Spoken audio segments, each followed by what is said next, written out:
ಶಿವಚಿಂತೆ ಶಿವಧ್ಯಾನ ಇಲ್ಲದ ಮನುಜರು ಸಗಣಕ್ಕೆ ಸಾಸಿರ ಹುಳ ಹುಟ್ಟಬಹುದೇ ದೇವ. ಕಾಡಮೃಗ ಒಂದಾಗಿ ಬಾಳಲಾರದೆ ಹರನೆ, ಊರ ಮೃಗ ಒಂದಾಗಿ ಬಾಳಲಾರದೆ ದೇವ. ನಮ್ಮ ಕೂಡಲ ಸಂಗನ ಶರಣರಿಲ್ಲದ ಊರು ದೇಶ ವನವಾಸ ನರವಿಂದ ಕಾಣಿರಣ್ಣ.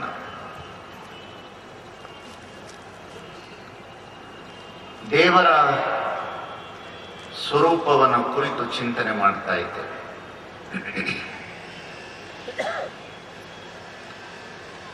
ನೆನ್ನೆ ಕೆಲವು ವಿಷಯಗಳನ್ನ ಮಂಡನೆ ಮಾಡಿದ್ದೇವೆ.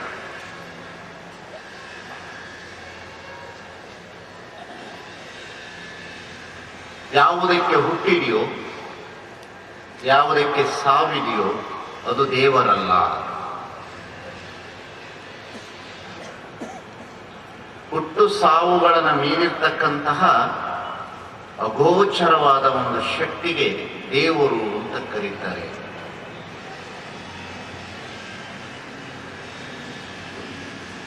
ಮಾತು ಮನಂಗಳಿಂದ ತತ್ತ ಸಾತೀಶ ಮೀರಿದ ಅಂತ ಹೇಳ್ತಾರೆ ನಿಜಗುಣ ಶಿವಯೋಗಿ. ಮಾತು ಮನಂಗಳಿಂದ ತತ್ತ ಮೀರಿದ ಸಾತೀಶ ನಿರುಪಾದ ಜ್ಯೋತಿ ಬೆಳಗುತ್ತಿದೆ ನೋಡ.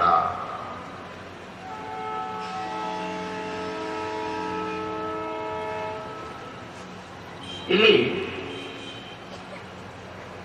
ಬಹಳ ಮುಖ್ಯವಾಗಿ ನಿನ್ನೆ ನಾನು ಹೇಳಿದೆ, ಈ ಪೌರಾಣಿಕ ಕಲ್ಪನೆಯಲ್ಲಿ ಕಂಡುಬರುವ ದೇವರುಗಳ ವಿಷಯಗಳನ್ನು ಕುರಿತು ನಿನ್ನೆ ನಾನು ಚಿಂತನೆ ಮಾಡಿದೆ.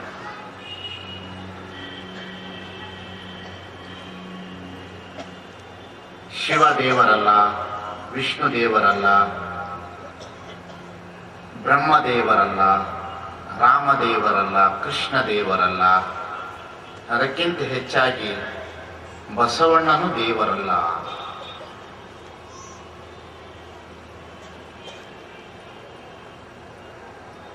ಕಾರಣ ಸೃಷ್ಟಿಗೆ ವಿರೋಧವಾಗಿರ್ತಕ್ಕಂತಹ ಸಿದ್ಧಾಂತ ಪ್ರಾರಂಭ ಆಗಬಾರದು. ಹಾಗಾದರೆ ಇಲ್ಲಿ ಶರಣರು ಶಿವಚಿಂತೆ ಶಿವಧ್ಯಾನ ಅಂತ ಹೇಳಿದ್ದಾರೆ. ಹಾಗಾದ್ರೆ ಯಾವ ಶಿವನ ಚಿಂತೆ, ಯಾವ ಶಿವನ ಧ್ಯಾನ? ಶಿವ ಅಂತ ಹೇಳಿದ್ರೆ ಮಂಗಲ, ಇಟ್ ಇಸ್ ಹೋಲಿನೆಸ್. ಶಿವ ಅಂತ ಹೇಳಿದ್ರೆ ಇಟ್ ಇಸ್ ಹೋಲಿನೆಸ್, ಮಂಗಲಕರವಾದುದು, ಕಲ್ಯಾಣಕರವಾದುದು.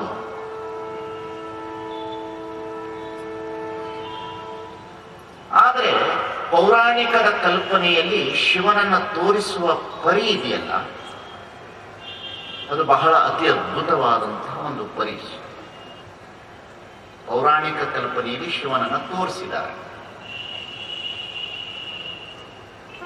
ಅದು ಬಹಳ ಅತಿ ಅದ್ಭುತವಾದಂತಹ ಒಂದು ಚಿಂತನೆ. ಅಂದರೆ ನಾಗರಿಕತೆ ಬೆಳೆಯುವ ಪೂರ್ವದಲ್ಲಿ, ಶಿಕ್ಷಣ ಬರುವ ಪೂರ್ವದಲ್ಲಿ, ಮನುಷ್ಯರಿಗೆ ದೇವರು ಅಂದ್ರೆ ಯಾರು ಅಂತ ತೋರಿಸಬೇಕಾದಂತಹ ಸಂದರ್ಭದಲ್ಲಿ ತಾವೇ ಕಲ್ಪಿತವಾದಂತಹ ಒಂದು ನಿರ್ಮಿತವಾದಂತಹ ದೇವರುಗಳನ್ನು ಇಲ್ಲಿ ನಿರ್ಮಾಣ ಮಾಡುತ್ತೆ. ಶಿವ ಅಂದ್ರೆ ಯಾರು? ಇಲ್ಲಿ 5 ತತ್ವಗಳನ್ನ ಅಲ್ಲಿ ಅತಿ ಅದ್ಭುತವಾಗಿ ಅಪ್ಲೈ ಮಾಡುತ್ತೆ. ಅಂದ್ರೆ ನಮ್ಮಂತ ಮನುಷ್ಯನನ್ನ ತೋರಿಸಿ ದೇವರು ಅನ್ನೋದಕ್ಕೆ ಒಂದು ಅಪ್ಲೈ ಮಾಡಿ. ನಾನು ಹೇಳಿದ್ದೇನೆ ಮೊದಲನೇ ದಿವಸ, ಇಡೀ ಜಗತ್ತು ನಿಂತಿರುವುದು 3 ತತ್ವದಲ್ಲಿ: ಜೀವ, ಜಗತ್ತು, ಈಶ್ವರ. ಹಾಗೆ ಆ ಜೀವಕ್ಕೆ ಬೇಕಾಗಿರ್ತಕ್ಕಂಥ 5 ತತ್ವಗಳನ್ನು ಹೇಳಿದ್ದೇನೆ: ಪೃಥ್ವಿ, ಅಪ್ಪು, ತೇಜ್, ವಾಯು, ಆಕಾಶ.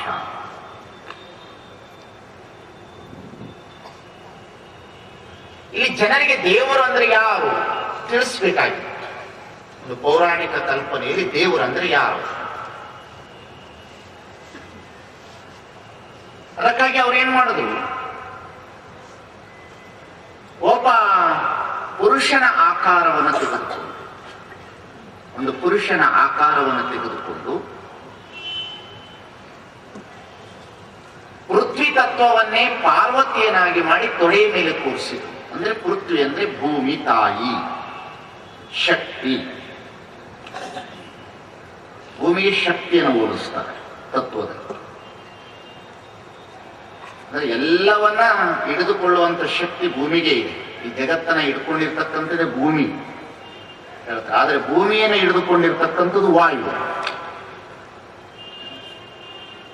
ಭೂಮಿಯನ್ನು ಹೇಗೆ ತಿರುಗ್ತದೆ? ಸೂರ್ಯನ ಸುತ್ತ ಭೂಮಿ ಸುತ್ತುತ್ತೆ, ಸೂರ್ಯನ ಸುತ್ತ ಭೂಮಿ ಸುತ್ತುತ್ತೆ, ಭೂಮಿ ಸುತ್ತ ಸೂರ್ಯ ಸುತ್ತುವುದಿಲ್ಲ. ಹಾಗಾಗಿ ಪೃಥ್ವಿ ತತ್ವವನ್ನೇ ಪಾರ್ವತಿಯನ್ನಾಗಿ ಮಾಡಿ ತೊಡೆ ಮೇಲೆ ಕೂರಿಸಿದ್ರು. ಅವನ ತೊಡೆಯಿಂದ ತೆಗಿಲಿಲ್ಲ. ಅವನ ಹೊರಗಡೆ ಪಕ್ಕದಲ್ಲಿ ಇಟ್ಟರೆ ತತ್ವ ಭಿನ್ನ ಆಗ್ತದೆ. ವ್ಯಕ್ತಿಯ ತೊಡೆ ಮೇಲೆ ಇಟ್ಟು ಪೃಥ್ವಿ. ಅಪ್ಪು ಅಂತ ಹೇಳಿದ್ರೆ ಗಂಗೆ, ಗಂಗೆಯ ತತ್ವವನ್ನು ಏನು ಮಾಡಿದ್ರು? ಶಿರದ ಮೇಲೆ ಇಟ್ಟು ಪೃಥ್ವಿ ಅಪ್ಪು, ಗಂಗೆ ಪೃಥ್ವಿ ಅಪ್ಪು ತೋರಿಸ್ಬೇಕಾಗಿತ್ತು ತತ್ವ. ಪೃಥ್ವಿ ಅಪ್ಪು ತೇಜ್. ತೇಜ್ ಅಂತ ಹೇಳಿದ್ರೆ ಮೂರನೆಯ ಉರಿಗಣ್ಣು ನೇತ್ರ. ಈ ಉರಿಗಣ್ಣನ ಏನು ಮಾಡಿದ್ರು? ಶಿವಪ್ಪನ ಮೂರನೆಯ ಅಗ್ನಿಯ ನೇತ್ರ ಅಂತ ಹೇಳಿದ್ರು. ಪೃಥ್ವಿ ಅಪ್ಪು ತೇಜ್. ನಂತರ ಏನು ಮಾಡಿದ್ರು? ವಾಯು ತತ್ವ. ವಾಯು ಅಂದ್ರೆ ಗಾಳಿ. ಈ ಗಾಳಿ ತತ್ವವನ್ನು ಏನು ಮಾಡಿದ್ರು? ಹಾವು 15 ದಿವಸ ಅಲ್ಲ 20 ದಿವಸಗಳ ಕಾಲ ಆಹಾರ ಇಲ್ಲದೆ ಬದುಕಬಲ್ಲದು ವಾಯುವಿನ ಬಲದಿಂದ. ಅದಕ್ಕಾಗಿ ವಾಯು ತತ್ವಕ್ಕಾಗಿ ಸರ್ಪಭೂಷಣ ಅಂತೇಳಿ ಕೊರಳಲ್ಲಿ ಹಾಕಿ, ಒಂದು ಪೃಥ್ವಿ ತೊಡೆಯ ಮೇಲೆ, ಅಪ್ಪು ತಲೆಯ ಮೇಲೆ, ಪೃಥ್ವಿ ಅಪ್ಪು ತೇಜ್ ಅಗ್ನಿ ಹಣೆಯ ಮೇಲೆ, ವಾಯುವಿನ ತತ್ವವನ್ನ ಕೊರಳಿನ ಮೇಲೆ ಇಟ್ಟು 4 ತತ್ವ ಮುಗಿತು. ಇನ್ನೊಂದು ಆಕಾಶ ತತ್ವವನ್ನು ತೋರಿಸ್ಬೇಕಾಗಿತ್ತು. ಆಕಾಶ ತತ್ವ. ಈ ಆಕಾಶ ತತ್ವವನ್ನು ತೋರಿಸ್ಬೇಕಾದ್ರೆ ಏನ್ ಮಾಡಬೇಕಾಗಿತ್ತು? ನಾವು ನಿಂತಾಗ ಮೇಲೆ ಕಾಣುವ ಬಣ್ಣ ನೀಲಿ ಇರುವುದರಿಂದ ಶಿವಪ್ಪನ ಮೈಗೆ ನೀಲಿ ಬಣ್ಣವನ್ನು ಬಳಿದು ಇವನು ಶಿವಪ್ಪ ಅಂತ. ಇದು ನಾನು ಹೇಳೋದು ನಿಮ್ಗೆ ಅರ್ಥ ಆಗ್ತಾ ಇದೆಯಲ್ಲ? ಒಂದೊಂದು ತತ್ವವನ್ನ, ಒಂದೊಂದು ವಿಶೇಷವಾದ ಗುಣಗಳನ್ನ ಅಪ್ಲೈ ಮಾಡುದು ಒಬ್ಬ ವ್ಯಕ್ತಿಯ ಮೇಲೆ. ವ್ಯಕ್ತಿಯ ಮೇಲೆ ಅಪ್ಲೈ ಮಾಡಿ ಇವನನ್ನ ಶಿವಪ್ಪ. ಈ ಶಿವಪ್ಪ ಇದ್ದಾನಲ್ಲ, ಇದು ಪೌರಾಣಿಕ ಕಲ್ಪನೆ ಶಿವ. ಅಂದ್ರೆ ಪುರಾಣಕಾರರ, ತಾತ್ವಿಕ ಚಿಂತನೆಕಾರರ ಒಂದು ಮಜಲ್, ಅದು ತೋರಿಸುವ ವ್ಯವಸ್ಥೆ. ಆದರೆ ಅದೇ ಪರಿಪೂರ್ಣವಲ್ಲ. ಅಲ್ಲಿ ತೋರಿಸಿರೋದು 5 ತತ್ವ. ಒಂದು ಪೃಥ್ವಿ, ಇನ್ನೊಂದು ಗಂಗೆ, ಇನ್ನೊಂದು ವಾಯು, ಇನ್ನೊಂದು ಆಕಾಶ, ಇನ್ನೊಂದು ಅಗ್ನಿ. ಈ 5 ತತ್ವ ತೋರಿಸ್ಲಿಕ್ಕೆ ಬಂತು. ಆದ್ರೆ ಸೂರ್ಯ ಚಂದ್ರ ಆತ್ಮಗಳನ್ನ ತೋರಿಸ್ಲಿಕ್ಕೆ ಬರಲಿಲ್ಲ ಅಂತ ತಿಳ್ಕೋಬೇಡ್ರಿ. ಅದನ್ನು ತೋರಿಸುದು. ಏನು? ಚಂದ್ರನ ಹಾಕಿದ್ರು, ಇಲ್ಲಿ ಒಂದು ಚಂದ್ರನ ಚಿತ್ರ ತೋರಿಸಿದ್ರು. ಸೂರ್ಯನ ಚಿತ್ರವನ್ನ ಅಗ್ನಿಯ ಮುಖಾಂತರ ಈಗ ಎಳಿಲಿಕ್ಕೆ ಪ್ರಾರಂಭ ಮಾಡಿದ್ರು. ಚಿತ್ರದ ಮುಖಾಂತರ ಸೂರ್ಯಚಂದ್ರ. ಆತ್ಮ ಅನ್ನತಕ್ಕಂಥದ್ದು ಏನು ಅಂತಂದ್ರೆ ಒಳಗಡೆ ಶಿವನ ಹೃದಯದಲ್ಲಿ ಹೀಗೆ ಬೆಳಕನ್ನು ತೋರಿಸ್ತಕ್ಕಂಥ ಒಂದು ಚಿತ್ರವನ್ನು ತಂದ್ರು. ಇದೆಲ್ಲ ಸಹ ಒಂದು ತಾತ್ವಿಕ ಹಿನ್ನೆಲೆಯನ್ನು ಇಟ್ಟುಕೊಂಡು ಚಿತ್ರ ಬರೆದಿರ್ತಕ್ಕಂಥ ಒಬ್ಬ ಚಿತ್ರಕಾರನ ಒಂದು ಬುದ್ಧಿ. ಇಲ್ಲಿ ನಾನು ನಿಮಗೆ ಏನು ತಿಳಿಸ್ಬೇಕಾಗಿದ್ದೇನೆ ಅಂತಂದ್ರೆ, ಪೌರಾಣಿಕ ಕಲ್ಪನೆಯ ಶಿವ ಬೇರೆ, ಐತಿಹಾಸಿಕ ಕಲ್ಪನೆಯ ಶಿವ ಬೇರೆ. ಐತಿಹಾಸಿಕ ಕಲ್ಪನೆಯ ಶಿವ ಅಂತ ಹಿಮಾಲಯದ ತಪಸ್ಸಿನಲ್ಲಿ ಒಬ್ಬ ಯೋಗಿ ರಾಜ ಹಾಗೆ ಹೋಗಿದ್ದಾನೆ. Is the historical person. Is the first yogi of in Indian culture. Is the Indian culture. Indian ಕಲ್ಚರ್ಗೆ ಅವನೇ ಗುರು. ಯೋಗಿ ಶಿವ. ಅವನು ನಟರಾಜ. ಐತಿಹಾಸಿಕ ಪುರುಷ ಅವನಿಂದನೇ ಈ ನಾಟ್ಯ ಪ್ರಾರಂಭ ಆಗ್ತಕ್ಕಂಥ, ಅವನಿಂದನೇ ಯೋಗ ಪ್ರಾರಂಭ ಆಗುವುದು, ದೈಹಿಕ ಯೋಗ ಪ್ರಾರಂಭ ಆಗ್ತಕ್ಕಂಥದ್ದು, ಮಾನಸಿಕ ಯೋಗ ಪ್ರಾರಂಭ ಆಗ್ತಕ್ಕಂಥದ್ದು.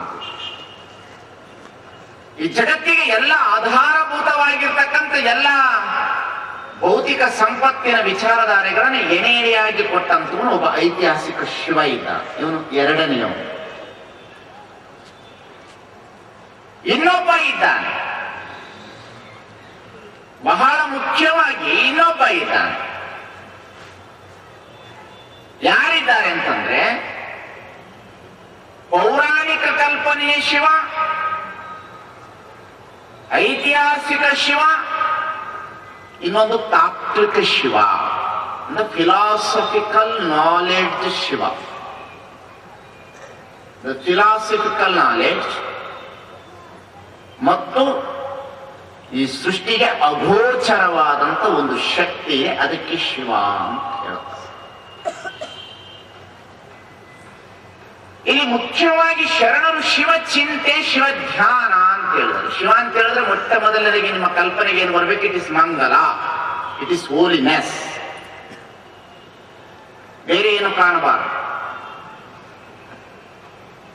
ಹಾಗಾದ್ರೆ ಇವೆಲ್ಲವೂ ತತ್ವಗಳು ಅದರೊಳಗಡೆ ಅಗೋಚರವಾಗಿದೆ, ಅದರಿಂದಲೇ ಹೊರಹೊಮ್ಮಿರ್ತಕ್ಕಂಥದ್ದು ಇವೆಲ್ಲವೂ. ಅದಕ್ಕೆ ಲೀಲೆಯಾದರೆ ಉಮಾಪತಿ, ಲೀಲೆ ತಪ್ಪಿದರೆ ಸ್ವಯಂಭು ಗುಹೇಶ್ವರ ಅಂತ. ಲೀಲೆಯಾದರೆ ಉಮಾಪತಿ, ಉಮಾಪತಿ ಅಂತಂದ್ರೆ ಉಮಾ ಅಂತಂದ್ರೆ ಅದು ಶಕ್ತಿ. ಉಮಾ ಅಂತಂದ್ರೆ ಮಹೇಶ್ವರಿ ಅಲ್ಲ, ಶಕ್ತಿ. ಪದಗಳು ಯಾವತ್ತೂ ಸಹ, ನಾನು ಅದಕ್ಕೆ ಇವತ್ತು ಬೆಳಿಗ್ಗೆ ಯಾರ ಜೊತೆಯಲ್ಲಿ ಮಾತನಾಡುವಾಗ ಹೇಳಿದೆ, ನೀವು ದೇವರನ್ನ ಕೃಷ್ಣ ಅಂದ್ರೆ ಆದ್ರೆ ಕೃಷ್ಣ ದೇವರಲ್ಲ, ದೇವರನ್ನ ಶಿವ ಅಂದ್ರೆ ಆದ್ರೆ ಶಿವ ದೇವರಲ್ಲ, ದೇವರನ್ನ ರಾಮ ಅಂದ್ರೆ ಆದ್ರೆ ರಾಮ ದೇವರಲ್ಲ, ದೇವರನ್ನ ಬಸವಣ್ಣ ಅಂದ್ರೆ ಆದ್ರೆ ಬಸವಣ್ಣ ದೇವರಲ್ಲ. ಇದು ಬಹಳ ಮಜಾ ಅದ. ನಾನು ಹೇಳೋದು ಗೊತ್ತಾಗ್ತಾ ಇದೆಯಲ್ಲ ನಿಮಗೆ? ದೇವನೊಬ್ಬ ನಾಮ ಹಲವು, ಇಲ್ಲಿ ಹಲವು ನಾಮಗಳಿಂದ ದೇವರನ್ನ ಕರಿಬಹುದು, ಆದ್ರೆ ಇರುವ ದೇವರು ಒಬ್ಬನೇ. ಹಾಗಾದ್ರೆ ಕರೆಯುವಂತಹ ಪದಗಳು ಕೇವಲ ಶಬ್ದವಾಗಬೇಕೆ ಹೊರತು ವ್ಯಕ್ತಿ ಆಗಬಾರದು. ನಾನು ಹೇಳೋದು ಅರ್ಥ ಆಗ್ತಾ ಇದೆಯಲ್ಲ ನಿಮಗೆ? ಕರೆಯುವ ಪದಗಳು ಶಬ್ದ ಆಗಬೇಕು, ಶಬ್ದದ ಜೊತೆಯಲ್ಲಿ ತತ್ವ ಇರಬೇಕೆ ಹೊರತು ಶಬ್ದ ವ್ಯಕ್ತಿ ಆಗಬಾರದು. ಬಸವಣ್ಣ ಅಂತ ಕರೆದು ಕೂಡ ವ್ಯಕ್ತಿ ಆಗಬಾರದು, ಬಸವಣ್ಣ ಅಂತ ಕರೆದು ಕೂಡ ತತ್ವ ಆಗಬೇಕು. ರಾಮ ಅಂತ ಕರೆದು ಕೂಡ ರಾಮ ಅಂತಂದು ಕೂಡ ದಶರಥನ ಮಗ ರಾಮ ಆಗಬಾರದು, ರಾಮ ಅಂತ ಕರೆದು ಕೂಡ ತತ್ವ ಆಗಬೇಕು. It is only one. ಎರಡಂಬೇನೆ ಒಂದಾಯಿತು. It is last stage. It is to last stage. ದೇವರ ಅಸ್ತಿತ್ವದ it is to last stage. ಹಾಗಾಗಿ ದೇವರ ಕಲ್ಪನೆ ಇದೆಯಲ್ಲ, ಬಹಳ ಅತಿ ಅದ್ಭುತವಾದಂತಹ ಒಂದು ಕಲ್ಪನೆ. ನಾನು ಏನೇ ಒಂದು ಮಾತನ್ನ ಹೇಳಿದೆ, ನಾನೇ ದೇವರಾಗುವುದು ಬೇರೆ, ನನ್ನೊಳಗೆ ದೇವರಿರುವುದು ಬೇರೆ. ಅದ್ವೈತ ನೀನೇ ದೇವರು ಅಂತ ಹೇಳ್ತದೆ, ಶರಣ ಸಿದ್ಧಾಂತ ನಿನ್ನೊಳಗೆ ದೇವರಿದ್ದಾನೆ ಅಂತ. ನಾನು ಹೇಳೋದು ಸರಿಯಾಗಿ ಅರ್ಥ ಮಾಡ್ಕೊಳ್ಬೇಕು. ನಿನ್ನೊಳಗಡೆ ದೇವರ ಅಂಶವಿದೆ, ನೀ ದೇವರಲ್ಲ. ನಿನ್ನೊಳಗಡೆ ಕಣ್ಣಿನ ಬೆಳಕಿದೆ, ಕಣ್ಣು ನೀನಲ್ಲ. ನಿನ್ನೊಳಗಡೆ ಕಿವಿ ಇದೆ, ಕಿವಿ ಒಳಗಡೆ ಇರುವ ಶಬ್ದ ನೀನಲ್ಲ, ಶಬ್ದದ ಒಳಗಡೆ ಇರತಕ್ಕಂತಹ ಆನಂದ ನೀನು. ಇಲ್ಲಿ ವ್ಯತ್ಯಾಸ ಚೆನ್ನಾಗಿ ತಿಳ್ಕೊಳ್ಬೇಕು ನೀವು. ಇದು ಅರ್ಥ ಆಗೋರಿಗೆ ಅರ್ಥ ಆಗ್ತದೆ. ಬಹಳ ಗಂಭೀರ ಇರ್ತದೆ ನನ್ನ ಚಿಂತನೆಗಳು. ಮನೆ ಯಾರು ಕೇಳಿದ್ರು, ಯಾಕೋ ಸ್ವಾಮಿಗಳು ತಣ್ಣಗಾದಾರಲ್ರಿ, ಕಾರ್ಗಿಲ್ ಯುದ್ಧ ಮಾಡ್ತೀನಿ ಅಂತಂದ್ರು, ತಣ್ಣಗೆ ಆಗ್ಯಾರಲ್ಲ. ನಾ ಎಂದು ಯಾರಿಗೂ ತಣ್ಣಗಾಗೋದಿಲ್ಲ, ಯಾರಿಗೂ ಎದುರೋದಿಲ್ಲ. ಮುಂದದು ಬಹಳ ನಡೆದದ. ಇನ್ನು ದೇವ್ರ ವಿಚಾರ ನಡೆದದ. ಯಾಕೆಂತಂದ್ರೆ ಕೂಡಲ ಸಂಗಮ ಅಂದ್ರೆ ಏನು ಅನ್ನೋದಕ್ಕೆ ಇಷ್ಟೆಲ್ಲ ನಡೀತಾ ಇರೋದು. ಮಹೇಶ್ವರ ಅಂದ್ರೆ ಏನು ಅಂತ ತಿಳಿಸೋದಕ್ಕೆ ಇಷ್ಟೆಲ್ಲ ನಡೆದಿರೋದು. ಚನ್ನಮಲ್ಲಿಕಾರ್ಜುನ ಅಂದ್ರೆ ಏನು ಅಂತ ನಡೆದಿರೋದೇ ಇದಕ್ಕಾಗಿ. ತಾತ್ವಿಕ ಬೇಸಿಕ್ಕಿನ ಮೇಲೆ ಹೋರಾಟ ಮಾಡ್ತೇನೆ ಹೊರತು ಚೀರಾಟ ಪಾರಾಟದೊಳಗಡೆ ಹೋರಾಟ ಮಾಡೋದು ವ್ಯಕ್ತಿನಿಷ್ಠೆಯಾಗಿ ಹೋರಾಟ ಮಾಡುವ ವ್ಯಕ್ತಿ ನಾನಲ್ಲ, ತತ್ವನಿಷ್ಠನಾಗಿ ತಲೆಬಾಗ್ತಕ್ಕಂಥ ವ್ಯಕ್ತಿ ಹೊರತು ವ್ಯಕ್ತಿಗಾಗಿ ತಲೆಬಾಗ್ತಕ್ಕಂಥವನಲ್ಲ ನಾನು. ಸರಿಯಾಗಿ ತತ್ವನ ಪ್ರತಿಪಾದನೆ ಮಾಡಬೇಕು. ಇಲ್ಲಿ ಕ್ರೈಸ್ತರು ದೇವರನ್ನ ಏನು ಅಂತ ಕರೆದ್ರು? ದೇವರನ್ನ ಕ್ರೈಸ್ತರು ಏನಂತ ಕರೆದ್ರು? ಸೃಷ್ಟಿಕರ್ತ. ಇಸ್ಲಾಮರು ಏನು ಕರೆದ್ರು? ಅಲ್ಲಾಹ. ನಾನಕ ಏನು ಕರೆದ? ಸರ್ವೋತ್ತಮ ಅಂತ. ಶಂಕರಾಚಾರ್ಯ ಏನಂತ ಕರೆದ? ಶಿವ ಅಂತ ಕರೆದ. ಮಾಧ್ವ ಏನು ಅಂತ ಕರೆದ? ನೀನೇ ಹರಿಯೋತ್ತಮ ಅಂತಂದ. ಹರಿ ಅಂದ ಕೂಡಲೇ ಕೃಷ್ಣ ಅಲ್ಲ. ಕೃಷ್ಣ ಅಂದ್ರೆ 16,000 ಜನರ ಜೊತೆಯಲ್ಲಿ ಹೆಣ್ಣು ಮಕ್ಕಳ ಜೊತೆ ಆಡಿದವನಲ್ಲ. ಕೃಷ್ಣ ಅಂದ್ರೆ ಎಲ್ಲವನ್ನ ಆಕರ್ಷಿಸುವ ವಸ್ತು ಯಾವುದು? ಅದು Krishna. It is black. Krishna ಅಂದ್ರೆ ಇನ್ನೇನಲ್ಲ. ತಾತ್ವಿಕ ಬೇಸಿನ ಪದಗಳು ಗೊತ್ತಿರದಂತೆ ಜನಗಳಿಗೆ ಬಹಳ ತೊಂದರೆ ಕೊಟ್ಬಿಡ್ತಾರೆ ಬಹಳ ಜನ. ನಮ್ಮನ್ನ ಬಹಳ ಜನ ಹೇಳ್ತಾ ಇರ್ತಾರೆ ಬಸವ ತತ್ವದವರು ಅಂತಂದ್ರೆ ಇಂತಹ ಪದಗಳ ವಿರೋಧಿಗಳು. ನೋ, ನಾವ್ಯಾವತ್ತು ಪದಗಳ ವಿರೋಧಿಗಳಲ್ಲ. ಪದಗಳು ನಮಗೆ ಕೇವಲ ಶಬ್ದವಾಗ್ತದೆ. ತತ್ವದ ಬೇಸಿಕ್ಕಿನ ಮೇಲೆ ನಡೆಯುವವರೇ ಹೊರತು ಬಸವ ತತ್ವ ಅಭಿಮಾನಿಗಳು ಎಂದೆಂದು ವಿರೋಧಿಗಳಲ್ಲ ಅನ್ನತಕ್ಕಂಥವ್ರು ಇವೆಲ್ಲರಲ್ಲಿ ಇರಬೇಕಾಗಿರ್ತಕ್ಕಂಥ ಮಾತು. ಹಾಗಾಗಿ ಇಲ್ಲಿ ದೇವರ ವಿಷಯದಲ್ಲಿ ಶರಣರು ಏನಂದ್ರೆ ಬಹಳ ನಿರಾಧಾರವಾಗಿ ಏನ್ ಹೇಳಿದ್ರು, ನಿನ್ನೊಳಗೆ ದೇವರಿದ್ದಾನೆ, ನೀ ದೇವರಲ್ಲ. ಅದಕ್ಕೆ ಅನೇಕ ಉದಾಹರಣೆಗಳನ್ನು ಕೊಟ್ಟರು. ಎಂತೆಂತಹ ಉದಾಹರಣೆಗಳನ್ನು ಕೊಟ್ಟರು ಅಂತಂದ್ರೆ, ಕಾಳಿಯ ಕಂಕಾಣದಿಂದ ಮುನ್ನ, ತ್ರಿಪುರ ಸಂಹಾರಗಳಿಂದ ಮುನ್ನ, ಹರಿವಿರಂಚಿಗಳಿಂದ ಮುನ್ನ, ಅಂದಂದಿಗೆ ಎಳೆಯ ನೀನು, ಗೆಳೆಯ ನಾನು, ಮಹಾದಾನಿ ಕೂಡಲ ಸಂಗಮ ದೇವ. ಎಷ್ಟು ಸುಂದರವಾದ ವಚನ ಅಂದ್ರೆ ಇದು. ಎಷ್ಟು ಸುಂದರ ವಚನಗಳಂದ್ರೆ, ಹಳೆಯ ನೀನು, ಗೆಳೆಯ ನಾನು. ಎಷ್ಟು ಕೂಡಲ ಸಂಗಮ ದೇವರ ಸ್ನೇಹ ಕನ್ನೆಯ ಸ್ನೇಹದಂದಿದ್ದಿತ್ತು. ಕೂಡಲ ಸಂಗಮ ದೇವರ ಸ್ನೇಹ ಕನ್ನೆಯ ಸ್ನೇಹದಂದಿದ್ದಿತ್ತು. ಅಂದ್ರೆ ತಾಯಿ ಆಗುವ ಶಕ್ತಿ ಎಲ್ಲ ಹುಡುಗಿಯಲ್ಲಿ ಇದ್ರೂ ಸಹ ಅದು ತಾಯಿ ಅಲ್ಲ. ತಾಯಿ ಆಗುವ ಶಕ್ತಿ ಆ ಹುಡುಗಿಯಲ್ಲಿ ಇದ್ದರೂ ಸಹ ಅದು ತಾಯಿ ಅಲ್ಲ.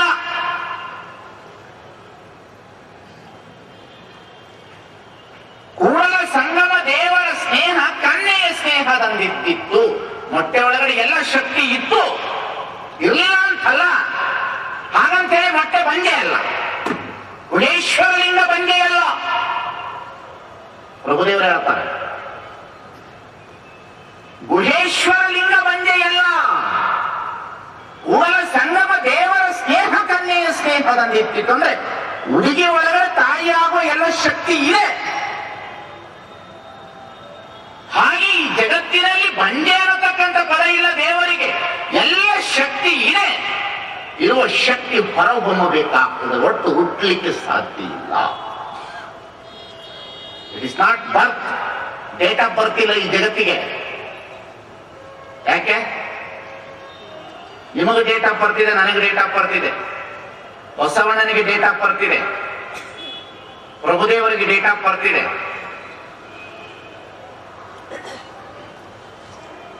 ಅದಕ್ಕಾಗಿ ಅಕ್ಕ ಮಹಾದೇವಿ ಎಷ್ಟು ಅದ್ಭುತವಾಗಿ ವಚನ ರಚನೆ ಮಾಡುದು ಅಂದ್ರ,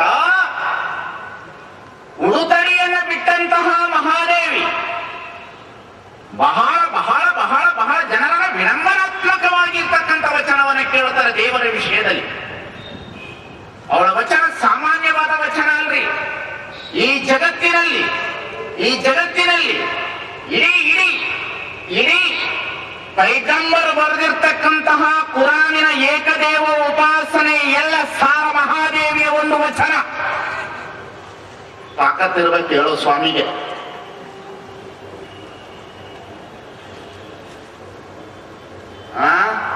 ನಮ್ಮನ್ನು ರಕ್ಷಣೆ ಮಾಡೋ ಶಕ್ತಿ ನಿಮಗಿರ್ಬೇಕು. ಓಡೋದ್ರೆ ಎಲ್ಲಾದ್ರೂ ಹೊಡೆಯಕ್ಕೆ ಬಂದ್ರೆ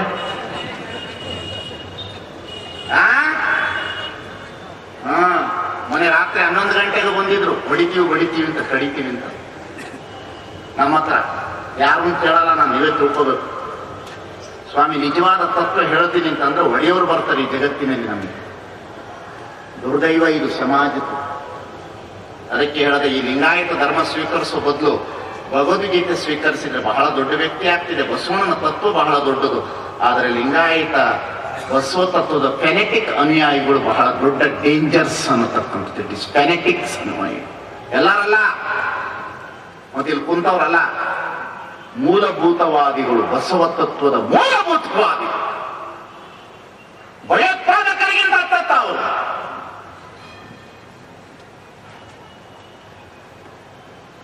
ರಾತ್ರಿ 12 ಗಂಟೆಗೆ ಹಲ್ಲೆ ಮಾಡ್ಲಿಕ್ಕೆ ಬಂದಾರ.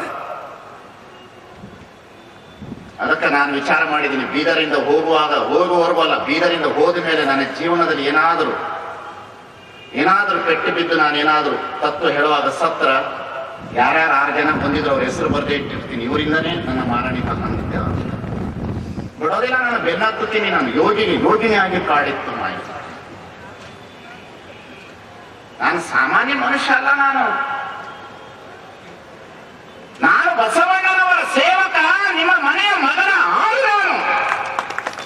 ಬಸವಣ್ಣನ ಸೇವಕ, ನಿಮ್ಮ ಮನೆಯ ಆಳು ನಾನು. ಇಲ್ಲಿ ಕುಂತಿದ್ರಲ್ಲ, ನಿಮ್ಮ ಮನೆ ಆಳು ನಾನು. ಎದುರುಬಿಟ್ಟಿರ್ಬೇಕು ಸ್ವಾಮಿಗಳು ಮಾತಾಡೋದು ಮೌನ ಆಗ. ಕೂಲಿ ಹೊಟ್ಟೆ ಹುಟ್ಟೀನಿ, ನರಿ ಹೊಟ್ಟೆ ಹುಟ್ಟಿಲ್ಲ. ಕೂಲಿ ಹೊಟ್ಟೆ ಹುಟ್ಟಿದೆ. ನಿಮ್ಗಾದ್ರೆ ಹೆಂಡ್ರು ಮಕ್ಕಳು, ಮನೆ, ಬಂಧು ಬಳಗ, ಒಂದಿಷ್ಟು ಬಸವ ಜಯಂತಿ, ಅದು ಇದು ಆ ಪಟ್ಟಿ ಒಳಗೆ ಬದುಕಿರ್ಬೋದು. ನಾನು ಅಂದಲ್ಲ, ತತ್ವ ಹೇಳಬೇಕಿನ ಅರ್ಥ ಆಗ್ತದ. ಹಾಗಾಗಿ ಜಗತ್ತಿನಲ್ಲಿ ದೇವರ ವಿಷಯದಲ್ಲಿ ಪುರಾಣ ಏನು ಹೇಳಿದ ಎಲ್ಲವನ್ನ ವಚನ ಸಾಹಿತ್ಯದಲ್ಲಿ ನಾವು ನೋಡ್ಲಿಕ್ಕೆ ಸಾಧ್ಯತೆ ಇರುತ್ತೆ. ಏಕದ ಉಪಾಸನೆಯಲ್ಲಿ ಒಂದೇ ಒಂದು ವಚನ ಅಕ್ಕ ಮಹಾದೇವಿದು, ಸಾವಿಲ್ಲದ. It is very beautiful, very beautiful. ಆದರೆ ಇಸ್ಲಾಂ ಧರ್ಮದವರು ದೇವರು ಎಲ್ಲೋ ಒಂದು ಕಡೆಯಲ್ಲಿದ್ದಾನೆ, ಕರೆದಾಗ ಬರುತ್ತಾನೆ ಅಂತ ಬರೀತಾರೆ. ಆದರೆ ಶರಣರ ಹಾಗಲ್ಲ. ಷಡಂಗ ಸಮರಸ ನಮ್ಮ ಕೂಡಲ ಸಂಗಮ ದೇವರು ಎಳ್ಳು ಕೊನೆಯಲ್ಲಿ ಮುಳ್ಳು ಮನೆಯಲ್ಲಿ ಒಳ್ಳೆ ಬೆಳೆದಂಗ ತುಂಬಿ ತೊಳಕಾನ. ಚಿಂತೆ ಯಾಕೆ ಮಾಡ್ತಿ ತಂಗಿ, ಚಿನ್ಮೇಶ್ವರಿತಾನೆ ತಂಗಿ. ಹೇಳೋ ಶೈಲಿ ಅದಲ್ಲ. ದೇವ್ರಂದ್ರೆ ಹಂಗ ಇಲ್ಲೇ ಅದನ್ನ ಇಟ್ಟು ಚಲೋ ನಡೆದದಲ್ರಿ. ಯಾರ ಕೈಯಿಂದ ಅಲ್ಲಾಡಿಸ್ಲಿಕ್ಕೆ ಆಗೋದಿಲ್ಲ. ನನ್ನ ನೈತಿಕ ಮಟ್ಟ ಕುಸಿದಾಗ ನಾನು ಮಾತನಾಡುವುದನ್ನು ಬಿಡ್ತೇನೆ. ನನ್ನ ನೈತಿಕ ಮಟ್ಟವೇ ನನಗೆ ದೇವರು ಅನ್ನತಕ್ಕಂಥದನ್ನು ನಾನು ಚಿಂತನೆ ಮಾಡ್ಕೊಂಡಿದ್ದೆ. ನನ್ನ ನೈತಿಕ ಮಟ್ಟವೇ ನನಗೆ ದೇವರು. ನಾನು ಹಾಗೆ ಬದುಕುವ ಮನುಷ್ಯ. ಹಾಗಾಗಿ ಮಹಾದೇವಿ ಎಷ್ಟು ಚೆನ್ನಾಗಿ ವಚನ ಕೇಳ್ತಾಳೆ ಅಂದ್ರೆ, ಉಡುತರಿಯನ್ನು ಬಿಟ್ಟಂತಹ ಮಹಾದೇವಿ ದೇವರನ್ನ ಕುರಿತು ಚಿಂತನೆ ಮಾಡುವಾಗ ಬಹಳ ಸುಂದರವಾದಂತಹ ವಚನವನ್ನು ಒಂದು ವಚನ ಬರುವ ಎಲ್ಲವನ್ನ ಕೇಳ್ತಾಳ. ನನ್ನ ದೇವರು ಕಂಡಿದ್ರೆ ಹೇಳ್ರಿ, ನನ್ನ ದೇವರು ಕಂಡಿದ್ರೆ ಹೇಳ್ರಿ. ಯಾವ ವಚನ? ವಾ ದೇವರಾಗಿ ಚಪ್ಪಾಳೆ ತಟ್ರಿ. ಎಷ್ಟು ಚೆನ್ನಾಗಿ ಕೇಳ್ತಾರೆ ಅವಳು. ಚಿಲಿಮಿಲಿ ಎಂದು ಓದುವ ಗಿಳಿಗಳಿರ ನೀವು ಕಾಣಿರಿ, ಎರೆಗೆ ಬಂದಾಡುವ ದುಂಬಿಗಳಿರ ನೀವು ಕಾಣಿರಿ, ಸ್ವರವೆತ್ತಿ ಬಾಡುವ ಕೋಗಿಲೆಗಳಿರ ನೀವು ಕಾಣಿರಿ, ಈಗ ಹೊಲದಲ್ಲಿ ಆಡುವ ನವಿಲುಗಳಿರ ನೀವು ಕಾಣಿರಿ, ಎನ್ನ ದೇವ ಚೆನ್ನ ಮಲ್ಲಿಕಾರ್ಜುನ ಕಂಡಿರೆ ನೀವು ಹೇಳಿರೆ, ಇಲ್ಲದಿದ್ದರೆ ನಾನು ಹೇಳುವೆ ನೀವು ಕೇಳಿರಿ. ಹಂಗೆ ಹೇಳ್ಬೇಕು ವಚನ. ವಚನ ಅಂದ್ರೆ ಜೀವನದ ವಚನ. ವಚನ ಅಂತಂದ್ರೆ ಅದು ಬಾಯಿ ಹಾಕಲ್ಲ, ಹೃದಯದ ಮಾತು. ಈ ವಚನ ಬಂದಾಗ ನಾವೆಲ್ಲರೂ ಏನು ತಿಳ್ಕೊಂಡಿದ್ದೀವಿ, ಮಹಾದೇವಿ ಯಾರನ್ನ ಕೇಳಲ್ಲ, ಗಿಳಿನ ಕೇಳೋಣ ನಾವು. ಬಹಳ ವಿಡಂಬನೆ ವಚನ ರೀ. ಅವಳಷ್ಟು ವಿಡಂಬನೆ ಮಾಡಿ ಬರೆದಂತಹ ಹೆಣ್ಣು ಮಗಳನ್ನೇ ನೋಡ್ಲಿಕ್ಕೆ ಆಗಲ್ಲ. ಇವತ್ತಿನಿಂದ ಆಕೆ ಜೀವನ ಪ್ರಾರಂಭ ಆಗ್ತದೆ. 15 ದಿವಸ ಕೇಳಬೇಕು ನೀವು. 15 ದಿವಸ ಆಕೆ ಜೀವನ ಹೇಳ್ತಾರೆ. ಎಂತಹ ಹೆಣ್ಣು ಮಗಳು ಅಕ್ಕ ಮಹಾದೇವಿ. ಉಡುತರಿಯನ್ನು ಬಿಟ್ಟಂತಹ ಮಹಾದೇವಿ, ಉಡುತರಿಯನ್ನು ಬಿಟ್ಟು ಆಕೆ ಕಲ್ಯಾಣಕ್ಕೆ ಬರುವಾಗ ಈ ವಚನವನ್ನು ರಚನೆ ಮಾಡುದು. ಚಿಲಿ ಮಿಲಿ ಎಂದು ಓದುವ ಗಿಳಿಗಳಿರ ನೀವು ಕಾಣಿ, ದುಂಬಿನಿ ಕೇಳಾರ, ಕೋಗಿಲೆನ ಕೇಳಾರ, ನವಿಲುಗಳನ್ನ ಕೇಳಿದಳ. ಎನ್ನ ದೇವ ಕಂಡಿರಿ ನೀವು ಹೇಳಿರಿ, ಇಲ್ಲದಿದ್ದರೆ ನಾನು ಹೇಳುವೆ ನೀವು ಕೇಳಿರಿ ಅಂತ ಹೇಳಾಳ ವಚನ. ಯಾಕಂದ್ರೆ ದೇವರು ಅಂತ ಹೇಳಿದ್ರೆ ಗುಡಿ, ಗುಂಡಾರ, ಮಂತ್ರ ಇದನ್ನೇ ಹೇಳ್ಕೊಂಡು ಬಂದಂತಹ ದಿನಮಾನ ಕಾಲದಲ್ಲಿ ಮಹಾದೇವಿ ಪ್ರಶ್ನೆ ಕೇಳಿದ ಎಲ್ಲರ ಜೊತೆಯಲ್ಲಿ ಚರ್ಚೆ ಮಾಡುದು. ಎಷ್ಟು ಚೆನ್ನಾಗಿ ಚರ್ಚೆ ಮಾಡುದು ಅಂದ್ರ, ಚಿಲಿಮಿಲಿ ಎಂದೋದುವ ಗಿರಿಗಳಿಗ ನೀವು ಕಾಣಿ.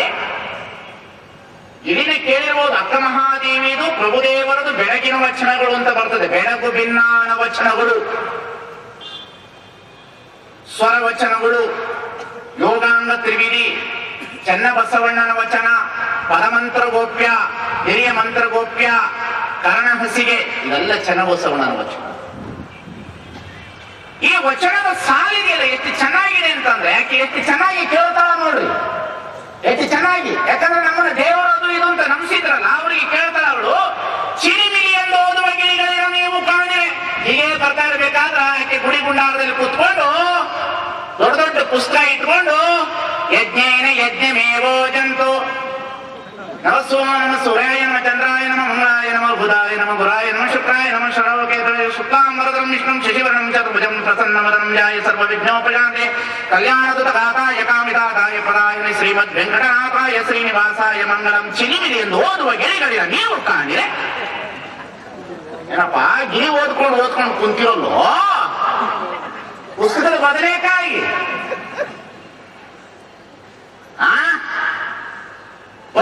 ವಾಗ್ಮಾನರ ಶಬ್ದದ ಭಂಡಾರ ನಿಮ್ಮದು. ಚಿಲಿಮಿಲಿ ಎಂದು ಓದುವ ಗಿಳಿಗಳಿರ ನೀವು ಕಾಣಿರೆ. ಎಷ್ಟು ಚೆನ್ನಾಗಿ ಬರ್ದಾಳ ನೋಡ್ರಿ. ನಾವು ತಿಳ್ಕೊಂಡಿದ್ವಿ ಗಿಳಿನ ಕೇಳಾರ, ಓದ್ತಾರ ನೋಡ್ಬೇಕ್ರಿ ಬುಕ್ ತಗೊಂಡು. ಕೇಳಬಾರ್ದು, ಅದು ಪವಿತ್ರ, ಕೇಳಬಾರ್ದು, ಪವಿತ್ರ. ಅದು ಓದಬೇಕಷ್ಟೇ. ಸ್ತೋತ್ರ ಏನು ಮಂತ್ರ, ಏನು ಮಂತ್ರ, ಅದು ಏನು ಮಂತ್ರ. ಅದಕ್ಕಾಗಿ ಜವರೇಗೌಡರನ್ನ ಮಾತನ್ನು ಬರೀತಾರೆ, ಕನ್ನಡದ ಸಾಹಿತ್ಯದ ಜವರೇಗೌಡರನ್ನ ಮಾತನ್ನು ಬರೀತಾರ. ಕರ್ನಾಟಕದ ಹೀರೋ ಅಂತ ಹೇಳಿದ್ರೆ ಬಸವಣ್ಣ, ಕರ್ನಾಟಕದ ಹೀರೋ ಅಂತ ಹೇಳಿದ್ರೆ ಬಸವಣ್ಣ. ಕರ್ನಾಟಕದೊಳಗಡೆ ಬಸವಣ್ಣನ ಜೀರೋ ಮಾಡಿದ್ರೆ ಕರ್ನಾಟಕ ಜೀರೋ ಆಗ್ತಾನೆ. ಅದಕ್ಕಾಗಿ ಬಸವಣ್ಣನೇ ಕರ್ನಾಟಕದ ಹೀರೋ ಅಂತ ಹೇಳ್ತಾನೆ. ಕಾರಣ ಏನು ಅಂತಂದ್ರೆ, 12ನೇ ಶತಮಾನದ ಪೂರ್ವದಲ್ಲಿ ಬರುವವರೆಗೂ ದೇವರನ್ನ ಒಲಿಸಬೇಕಾದರೆ ಸಂಸ್ಕೃತ ಶ್ಲೋಕದಲ್ಲಿ ಒಲಿಸಬೇಕಾಗಿತ್ತು. ಸಂಸ್ಕೃತದಿಂದ ದೇವರ ಮಂತ್ರವನ್ನು ಕಲಿಬೇಕಾಗಿತ್ತು. ಬರೀ ಮಂತ್ರದ ಮುಖಾಂತರ ನೀವು ಓದುದಂಗೆ ಓದಕತ್ತಿರಲ್ಲಪ್ಪ, ನಿಮಗೆ ಅರ್ಥನೂ ಗೊತ್ತಿಲ್ಲ, ಏನು ಗೊತ್ತಿಲ್ಲ. ಅದಕ್ಕಾಗಿ ತೆಗೆದು ಶರಣರು, ಎನ್ನ ವಾಮಕ್ಷೇಮ ನಿಮ್ಮದಯ್ಯ, ಎನ್ನ ಹಾನಿವೃತ್ತಿ ನಿಮ್ಮದಯ್ಯ, ಎನ್ನ ಮಾನ ಅಪಮಾನ ನಿಮ್ಮದಯ್ಯ, ಬಳ್ಳಿಗೆ ಕಾಯಿ ತಿನ್ನಿಕೆ ಕೂಡಲ ಸಂಗಮದೇವ. ಹಾಡಿದೊಡೆ ಎನ್ನೊಡೆಯನ ಹಾಡು, ಬೇಡಿದೊಡೆ ಎನ್ನೊಡೆಯನ ಬೇಡು, ಒಳೆಯ ಒಳವ ತೋರಿಯನ್ನ ಬಡತನವ ಭಿನ್ನಯಿಸುವೆ. ಒಳೆಯ ಮಹಾರಾಣಿ ಕೂಡಲ ಸಂಗಮ ದೇವರಿಗೆ ಸೆರಗೊಟ್ಟಿ ಬೇಡುವೆ. ಕಾಳ ಸೊಪ್ಪ ತಂದು ಓಡಲ್ಲಿ ಉರಿದುಕೊಂಡು ಕೂಡಿಕೊಂಡಿರ್ತದೆ ನಮ್ಮ ಕೂಡಲ ಸಂಗಮ ದೇವನ. ಶರಣರು ಆಡು ಭಾಷೆಯನ್ನೇ ಮೃಡನ ಭಾಷೆಯನ್ನಾಗಿ ಮಾಡುದು. ಚಿಲಿಮಿಲಿ ಎಂದೋದುವ ಗಿಳಿಗಳಿರ ನೀವು ಕಾಣಿರೆ. ನಾನೊಂದು ಶ್ಲೋಕ ಹೇಳ್ತೀನಿ, ನೀವು ಹೇಳ್ಬೇಕು ಅರ್ಥ. ಹೇಳ್ತೀರಿ? ಹೇಳ್ತೀರಿ? ನೀವ್ ಹೇಳ್ಬೇಕು. ನಾನೊಂದು ಶ್ಲೋಕ ಹೇಳ್ತೀನಿ, ನೀವೆಲ್ಲರೂ ಅದಕ್ಕೆ ಅರ್ಥ ಹೇಳೋದು. ಒಂದು ವಚನ ಹೇಳ್ತೀನಿ, ಎಷ್ಟೆಂದ್ರೆ ಅರ್ಥ ಆಯ್ತು ಅಂತ ಹೇಳಿ ಹೇಳ್ತೀರಿ? ಬರಲ್ಲ? ನಮ್ಗೆ ಗವಾಯಿ ಬರಲ್ಲ ಅಂದ್ರೆ ನನಗೂ ಬರಲ್ಲ. ಅವ್ರು ನಮ್ಮ ಗುರುಗಳು ವಚನ ಹೇಳ್ತಾರೆ.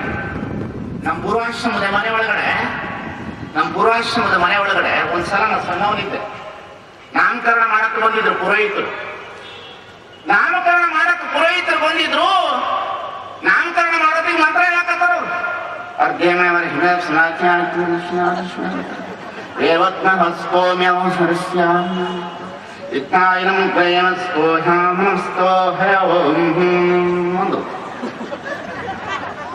ಅರ್ಥ ಆಯ್ತು ನಿಮಗೆ? ಅರ್ಥ ಆಗಿದ್ರೆ ಹೇಳ್ಬಿಡ್ರಿ, ನಾನು ಒಪ್ಕೊಂಡ್ಬಿಡ್ತೀನಿ. ನಮ್ಮ ಅಜ್ಜ ಅಲ್ಲೇ ಕೂತಿದ ಬಡಿಗೆ ತಗೊಂಡ, ಮಗನೇ ಯಾವ ಮಂತ್ರ ಹೇಳಕತ್ತೀವೋ, ಸತ್ತಾಗ ಪಿಂಡ ಬಿಡುವಾಗ ಹುಟ್ಟಿದ ಮಂತ್ರ ಹೇಳಕತ್ತೀವೋ. ಪರಿಸ್ಥಿತಿ ಇದೆ ಹೇಳ್ತೀನಿ ನಿಮಗೆ. ಪಿಂಡ ಬಿಡೋ ಹೊತ್ತ ಮಂತ್ರ ಐತಲ್ಲ, ನಮ ಸೂರ್ಯಾಯ ನಮಃ ಅರ್ಘ್ಯೇ ನಮಃ, ಇದನ್ನ ಬಿಟ್ಟ ಹುಟ್ಟದಾಗ ಹೇಳ್ತಾರ್ರಿ ಮಂತ್ರ. ಇದನ್ನ ಹೇಳಿದ್ರು. ಹಿಂಗ್ ಹೇಳ್ಕೊಂಡು ದೇವರಿದ್ದಾರ ಅಂತ ಹೇಳ್ತಿರಲ್ಲಪ್ಪ. ಚಿಲಿಮಿಲಿ ಎಂದು ಓದುವ ಗಿರಿಗಳಿರ ನೀವು ಕಾಣಿರೆ, ಗಿರಿ ಓದು ನಮ್ಗೆ ಓದ್ತಾ ಕೂತಿದಿರಲ್ಲ ಪುಸ್ತಕವನ್ನ. ಶಬ್ದದಲ್ಲಿ ದೇವರನ್ನ ಕಾಣಲಿಕ್ಕೆ ಸಾಧ್ಯ ಇದೆಯೋ? ಚಿಲಿಮಿಲಿ ಎಂದು ಓದುವ ಗಿರಿಗಳಿರ ನೀವು ಕಾಣಿರೆ. ನೋ. ಎರಡನೇ ಸಾಲಿಗೆ ಬಂದು ಎರೆಗೆ ಬಂದ ಆಡುವ ದುಂಬಿಗಳಿರ ನೀವು ಕಾಣಿರೆ. ಇದು ಬಹಳ ಬ್ಯೂಟಿಫುಲ್ ರೀ. ಇದು ಎರೆಗೆ ಬಂದ ಆಡುವ ದುಂಬಿಗಳು. ದುಂಬಿ ಏನು ಮಾಡ್ತದ? ಒಂದು ಹೂವಿನ ಮಕರಂದವನ್ನು ಹೀರುವುದಿಲ್ಲ. ದುಂಬಿ ಒಂದು ಮಕರಂದದ ಹೂವನ್ನು ಹೀರುವುದಿಲ್ಲ. ಮಲ್ಲಿಗೆ ಆದ ಮೇಲೆ ಜಾಜಿ, ಜಾಜಿ ಆದ ಮೇಲೆ ಸಂಪಿಗೆ, ಸಂಪಿಗೆ ಆದ ಮೇಲೆ ಸುಗಂಧ, ಸುಗಂಧ ಆದ ಮೇಲೆ ಗುಲಾಬಿ, ಗುಲಾಬಿ ಆದ ಮೇಲೆ ಪಾರಿಜಾತ, ಪಾರಿಜಾತ ಆದ ಮೇಲೆ ಎಷ್ಟು ಪುಷ್ಪಗಳಿವೆ ಒಂದ್ರ ಮೇಲೆ ಒಂದು. ಹಂಗೆ ಎರಗಿ ಬಂದಾಡುವ ದುಂಬಿಗಳಿರ ನೀವು ಕಾಣಿರೆ. ನಿಂತ್ಕೊಂಡು ನೋಡಕತ್ತಿದ್ಲು. ಎಲ್ಲಮ್ಮನ ಗುಡ್ಡ ಬಿಟ್ರು, ದಾನಮ್ಮನ ಗುಡಿಗೆ ಹೋದ್ರು, ತಿರುಪತಿ ಬಿಟ್ರು, 7 ಕೊಲ್ಲಕ್ಕೆ ಹೋದ್ರು, 7 ಕೊಳ್ಳ ಬಿಟ್ರು, 7 ಮಕ್ಕಳ ತಾಯಿಗೆ ಹೋದ್ರು, 7 ಮಕ್ಕಳ ತಾಯಿ ಬಿಟ್ರು, ಇನ್ನೊಂದಕ್ಕೆ ಹೋದ್ರು. ಗುಡಿ ಗುಡಿ ತಿರುಗಾಡಕತ್ತಿರಲು ದುಂಬಿ ತಿರುಗಾಡದಂಗ ನೀವೇನಾದ್ರೂ ಕಂಡಿರಿ ನಾ ದೇವ್ರನ್ನ? ನೀವೆಲ್ಲರೂ ದೇವರನ್ನ ನೋಡಿದ್ರೆ ಎರಗಿ ಬಂದಾಡುವ ದುಂಬಿಗಳಿರ ನೀವು ಕಾಣಿರೆ. ದುಂಬಿಗಳಿದ್ದಂತೆ ನೀವು. ಹೂವಿಂದ ಹೂವಿಗೆ ಹಾರುವ ದುಂಬಿ ಏನನು ಆರ್ತಿ ಆಡ್ತಾಳ. ನಾ ಅಲ್ಲ, ಶ್ರೀನಾಥ್ ಹೋಗ್ಬಿಟ್ಟಿರ್ತಾನ.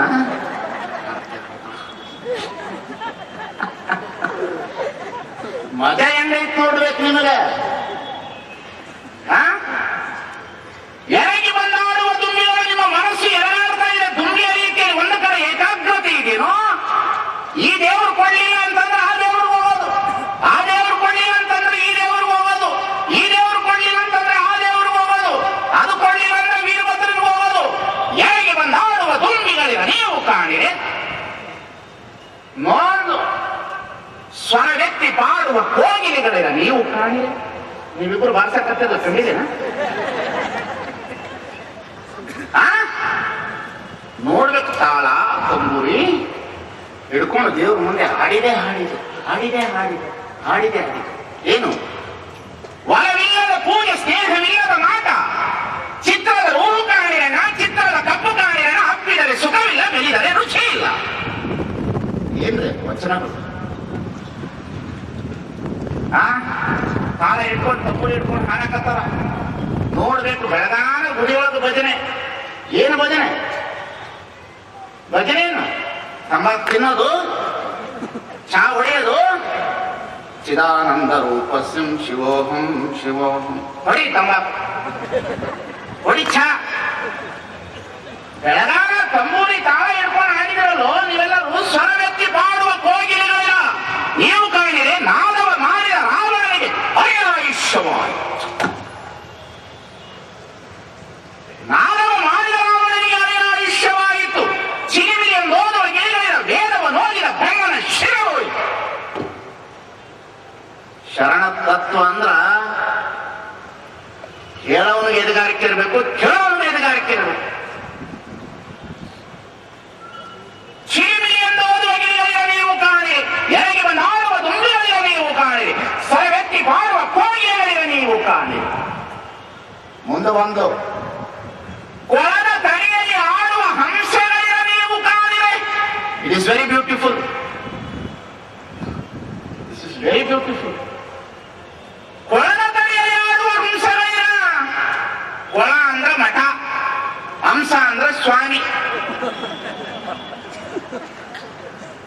ಕೊಳ ಅಂದ್ರ ಮಠ, ಹಂಸ ತೂಲಿಕ ಮನುಷ್ಯರ ಕುಂತಿಯಲು ಸ್ವಾಮಿ. ಮಠದೊಳಗೆ ಆನಂದವಾಗಿ ಭಕ್ತರು ಕೊಟ್ಟಿರುವಂತಹ ಗೇರು ಬೀಜ, ದ್ರಾಕ್ಷಿ, ಗೋಡಂಬಿ, ಉತ್ತತ್ತಿ, ಬಾಳೆಹಣ್ಣು ಒಡ್ಕೊಂಡು ಕುಂತಿಯಲು. ಎದ್ದ ಬಿಟ್ರೆ ಕೊಳದಿಂದ ಅಂಶ ಎದ್ದ ಬಿಟ್ರೆ ನೋಡಕ್ ಬರೋದಿಲ್ಲ. ನೀವು ಕುಂತಿಯಲು ಸನ್ಯಾಸಿ. ನೀನಾದ್ರೂ ದೇವರನ್ನ ಕಂಡಿದ್ದೀನೋ? ಕೊಳದ ತಡೆಯಲ್ಲಿ ಯಾರು ಅಂಶಗಳಿದ್ದಂಗ ನೀವು. ವೆರಿ ವೆರಿ ವಿಡಂಬನೆ ಇದೆ. ಯಾಕಂದ್ರೆ ಅವಳಿಗೆ ಸಾವಿಲ್ಲದ ಅನ್ನುವುದು ಬಹಳ ಪರ್ಟಿಕ್ಯುಲರ್ ಗೊತ್ತಿತ್ತು. ಏನ ದೇವ ಚನ್ನಮಲ್ಲಿಕಾರ್ಜುನ ದೇವರಿಗೆ ಅವಸರವಾಗಿ ಒಯ್ಯುತ್ತಿರುವೆ. ಹರನೇ ನೀವರಿಗೆ ಗಂಡನಾಗಬೇಕೆಂದು ಅನಂತ ಕಾಲ ತಪಸ್ಸಿದ್ದೆ ನೋಡ. ಜಲದ ಮೆಟ್ಟಪದ ಮೇಲೆ ಉಳಿಯ ಚಪ್ಪರವನಿಕ್ಕಿ ಹಾಲಿಕಲ್ಲ ಹಸೆ ಹಾಸಿ ಕಾಲಿಲ್ಲದ ಹೆಂಡತಿಗೆ ತಲೆಯಿಲ್ಲದ ಗಂಡ ಬಂದ ಮದುವೆಯಾದ ಎಂದೆಂದು ಬೆಳೆದ ಬಾಳುವಿಗೆ ಕೊಟ್ಟರೆನ್ನಲು ಚನ್ನಮಲ್ಲಿಕಾರ್ಜುನ ದೇವ ಎಂಬುವ ಗಂಡ. ಪ್ರಭು ಹಿಂಗ ಮಾತಾಡೋಳಾಕೆ, ಅವಳೇನು ಅಂಗಡಿಗೆ ಅಲ್ಲಾಡಿಲಾಕೆ. ಈ ಜಗತ್ತಿನಲ್ಲಿ ಮಹಾದೇವಿನ ಅಲ್ಲಾಡಿಸಕ್ಕೆ ಯಾರು ಕೈಲಿ ಸಾಧ್ಯ? ಅದಕ್ಕೆ ಮಹಾದೇವಿ ಅಕ್ಕನ ಒಂದು ವಚನ ನಿರ್ವಚನ. ಮಹಾದೇವಿ ಅಕ್ಕನ ಒಂದು ವಚನ ನಿರ್ವಚನ ಕಾಣಿರಣ್ಣ. ಚಿರಿಮಿಲಿ ಎಂದು ಓದುವ ಗಿಳಿಗಳಿರ ನೀವು ಕಾಣಿರಿ, ಎರಗಿ ಬಂದು ಹಾಡುವ ದುಂಬಿಗಳಿರ ನೀವು ಕಾಣಿರಿ, ಸ್ವರವೆತ್ತಿ ಪಾಡುವ ಕೋಗಿಲೆಗಳಿರ ನೀವು ಕಾಣಿರಿ. ಮುಂದೇನದು? ಒಳದ ಕಡೆಯಲ್ಲಿ ಆಡುವ ಅಂಶಗಳಿರ ಮುಗಿತು. ಮುಂದೊಂದೇನು? ಗಿರಿಗಳು ಹೊರಡಲಿ ಆಡುವ ನವಿಲುಗಳಿರ ನೀವು ಕಾಣಿರೆ. ಹೆಂಡತಿ ಬಿಟ್ಟು, ಮಕ್ಕಳು ಬಿಟ್ಟು, ಸಮಾಜ ಬಿಟ್ಟು, ಗಡ್ಡ ಬಿಟ್ಕೊಂಡು, ತುರುಬು ಕಟ್ಟಿಕೊಂಡು, ನವಿಲಂಗ ಗವಿ ಒಳಗಡೆ ಸನ್ಯಾಸಿಗಳು ಕೂತಿರಲ್ಲೋ, ನೀವೇನಾದರೂ ಕಂಡಿರೇನೋ? ಎರಡು ಪ್ರಕಾರದ ಸನ್ಯಾಸಿಗಳು. ಮಠ ಕಟ್ಕೊಂಡು ಕೊಳದೊಳಗಿರೋ ಸ್ವಾಮಿ ಒಬ್ಬ, ಗವಿ ಒಳಗಡೆ ಕೂತ್ಕೊಂಡು ಬಿಟ್ಟಾನ. ಗರಿ ಬಿಟ್ಕೊಂಡು, ಗಡ್ಡ ಶಿಸ್ತುತ ಬಿಟ್ಕೊಂಡು, ಒಂಟಿ ಕಾಲು ತಪಸ್ಸಿನಲ್ಲಿ ನಿಂತಾನ. ಏನ ದೇವ ಚನ್ನಮಲ್ಲಿಕಾರ್ಜುನ ಕಂಡಿ. ನೀವು ಕಾಣೆ. ಏನ ದೇವ ಚನ್ನಮಲ್ಲಿಕಾರ್ಜುನನ ಕಂಡಿರೆ ನೀವು ಹೇಳಿರೆ, ಇಲ್ಲದಿದ್ದರೆ ನಾನು ಹೇಳುವೆ ನೀವು ಕೇಳಿರೆ. ತಾಕತ್ತದಕ್ಕೆ ಇಲ್ಲಾಂದ್ರೆ ನಾನು ಹೇಳ್ತೀನಿ, ನೀವು ಕೇಳ್ರಿ. ಯಾವುದು ನಿನ್ನ ದೇವರು? ಸಾವಿಲ್ಲದ, ಕೇಳಿಲ್ಲದ, ರೋಹಿಲ್ಲದ ಚೆಲುವಂಗಾನುಲಿದೆನವ. It's very beautiful concept in god ಶರಣರು. Very beautiful. ಹಾಗಾಗಿ ದೇವರು ಅನ್ನತಕ್ಕಂಥದ್ದು ಹೊರಗಡೆ ಎಲ್ಲಿ ಇಲ್ಲ, ನಿನ್ನೊಳಗಿದ್ದಾನೆ. ನೀನು ಅದು ಹುಡುಕುವ ಅವಶ್ಯಕತೆ ಇಲ್ಲ. ಕಾಡಿಗೆ ಹೋದರೆ ಸಿಗುವವನಲ್ಲ, ಮನೆಯನ್ನು ಬಿಟ್ಟರೆ ಸಿಗುವವನಲ್ಲ, ಊರ ಬಿಡ್ತೀನಿ ಅಂತ ಹೇಳಿದ್ರೆ ಸಿಗುವವನಲ್ಲ.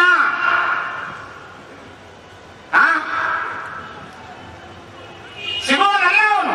ನಿನ್ನೊಳಗೆಲ್ಲಿದ್ದಾನೆ, ಯಾವ ರೀತಿಯಲ್ಲಿದ್ದಾನೆ? ಅದಕ್ಕೆ ಮೊಟ್ಟ ಮೊದಲನೆಯ ಚಿಂತನೆ ಇಟ್ಟು ಪಿಂಡಾಂಡಗತವಾದಂತಹ ಚೈತನ್ಯ. ಏನದು? ಪಿಂಡಾಂಡಗತವಾದಂತಹ ಚೈತನ್ಯ. ಈ ಪಿಂಡಾಂಡಗತವಾದಂತಹ ಚೈತನ್ಯ ಅಂತಂದ್ರೆ ಈ ದೇಹದೊಳಗಡೆ ದೇವರಿದ್ದಾನೆ, ಈ ದೇಹದೊಳಗಡೆ ದೇಹಿ ಇದ್ದಾನೆ, ಈ ದೇಹದೊಳಗಡೆ ಆತ್ಮ ಇದೆ, ಆತ್ಮದೊಳಗಡೆ ಪರಮಾತ್ಮನಿದ್ದಾನೆ.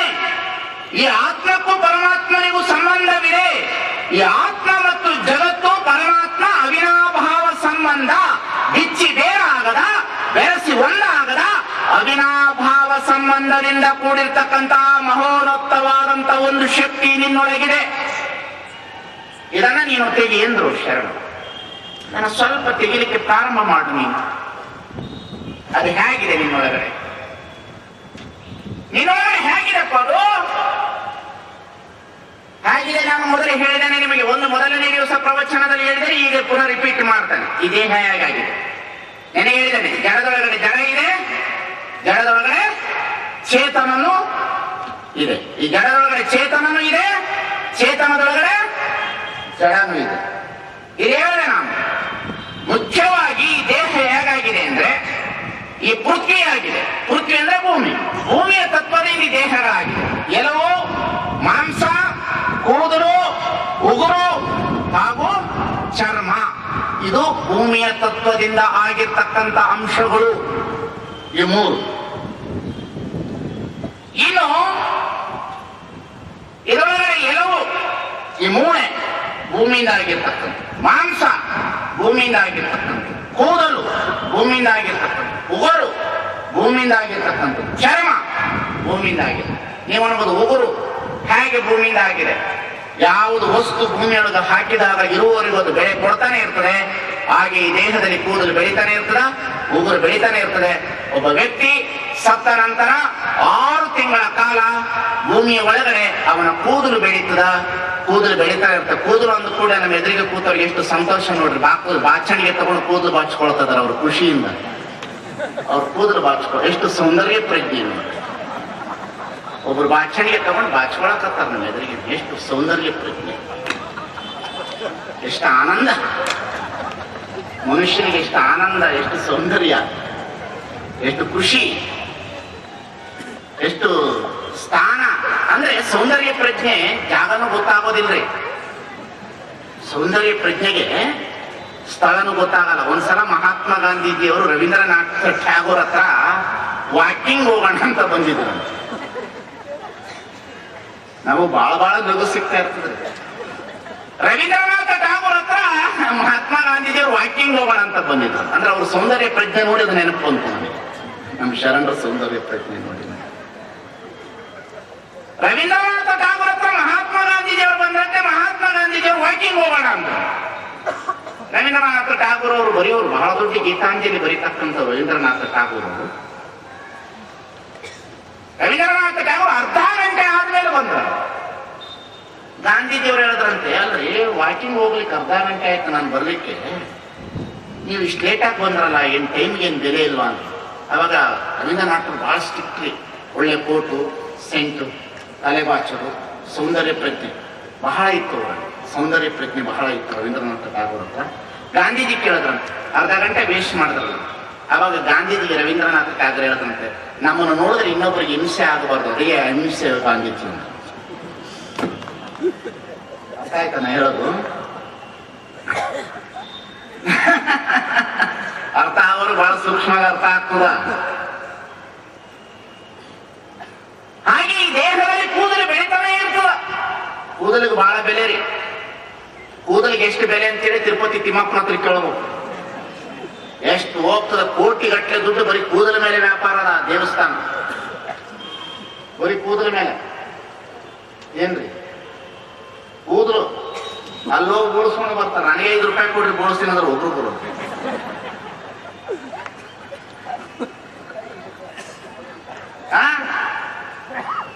ಅಂದ್ರೆ ಕೂದಲು ಬೆಳೀತದ, ಉಗುರು ಬೆಳೀತದ, ಚರ್ಮ ಬೆಳೀತದ, ಮಾಂಸ ಬೆಳೀತದ.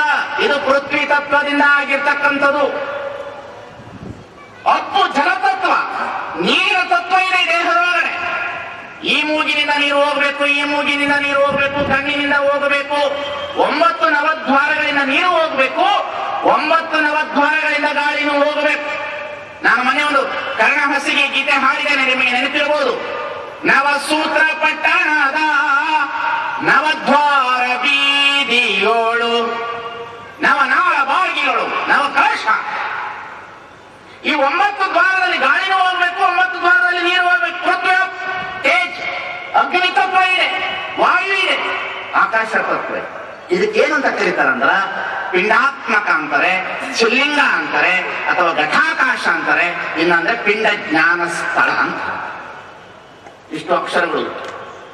ಒಂದು ಪಿಂಡ ಜ್ಞಾನ ಸ್ಥಳ, ಶರೀರ, ತನು, ಘಟಾಕಾಶ, ಶಿವಲಿಂಗ.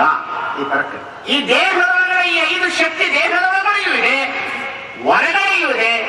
ಹೊರಗಡೆ ಇರುವ ಶಕ್ತಿ ಒಳಗಡೆಯೂ ಇದೆ, ಒಳಗಿರುವ ಶಕ್ತಿ ಹೊರಗಡೆಯೂ ಇದೆ. ಇವೆರಡರ ಶಕ್ತಿ ಒಂದು ಅಗೋಚರವಾದ ಶಕ್ತಿ ನನ್ನೊಳಗೆ, ಅದಕ್ಕೆ ದೇಹಿ ಅಂತ. ದೇಹದೊಳಗಿರುವ ಶಕ್ತಿಗೆ ದೇಹಿ ಅಂತ. ಈ ನಿಮ್ಮೆಲ್ಲರೊಳಗಡೆ ಇದೆ ಶಕ್ತಿ, ಇಲ್ಲ ಅಂತಲ್ಲ. ಪ್ರತಿಯೊಬ್ಬರೊಳಗಡೆ ಇದೆ ಶಕ್ತಿ. ಅದನ್ನು ತೆಗಿಬೇಕಷ್ಟೇ ನೀವು. ತೆಗಿಲಿಕ್ಕೆ ಪ್ರಯತ್ನ ಪಟ್ಟಿಲ್ಲ ಅಷ್ಟೇ ನೀವು. ಪ್ರತಿಯೊಬ್ಬರಲ್ಲೂ ಇದೆ. ಅದಕ್ಕೇನು ಬಹಳ ಕಷ್ಟ ಇಲ್ಲ. ಆದ್ರೆ ಸ್ವಲ್ಪ ಸಮಾಧಾನದಿಂದ ಹೋಗಬೇಕಷ್ಟೇ. ಒಂದು ಕಡೆ ಕೂಡಬೇಕು. ದೇವರನ್ನು ತಕ್ಕಂಥದ್ದು ಎಲ್ಲೋ ತಿರುಗಾಡಿದ ಕೂಡ ಸಿಗುವ ವಸ್ತು ಆಗಿದ್ರೆ ಬೇಗ ಸಿಕ್ಬಿಡ್ತಿದ್ದಾವ. ರೊಕ್ಕ ಕೊಟ್ರೆ ದೇವ್ರು ಸಿಗ್ತಾನಂತ ಅನ್ನಂಗಿತ್ತು ಅಂದ್ರ ಗಾಡಿ ಒಳಗಡೆ ಮಾರಾಟ ಮಾಡ್ಕೊಂಡು ಬಂದಿರೋ ಗೊಂಬೆಗಳೆಲ್ಲ ದೇವರಾಗ್ಬಿಟ್ಟಿದ್ರೆ ಈ ಜಗತ್ತಿನಲ್ಲಿ.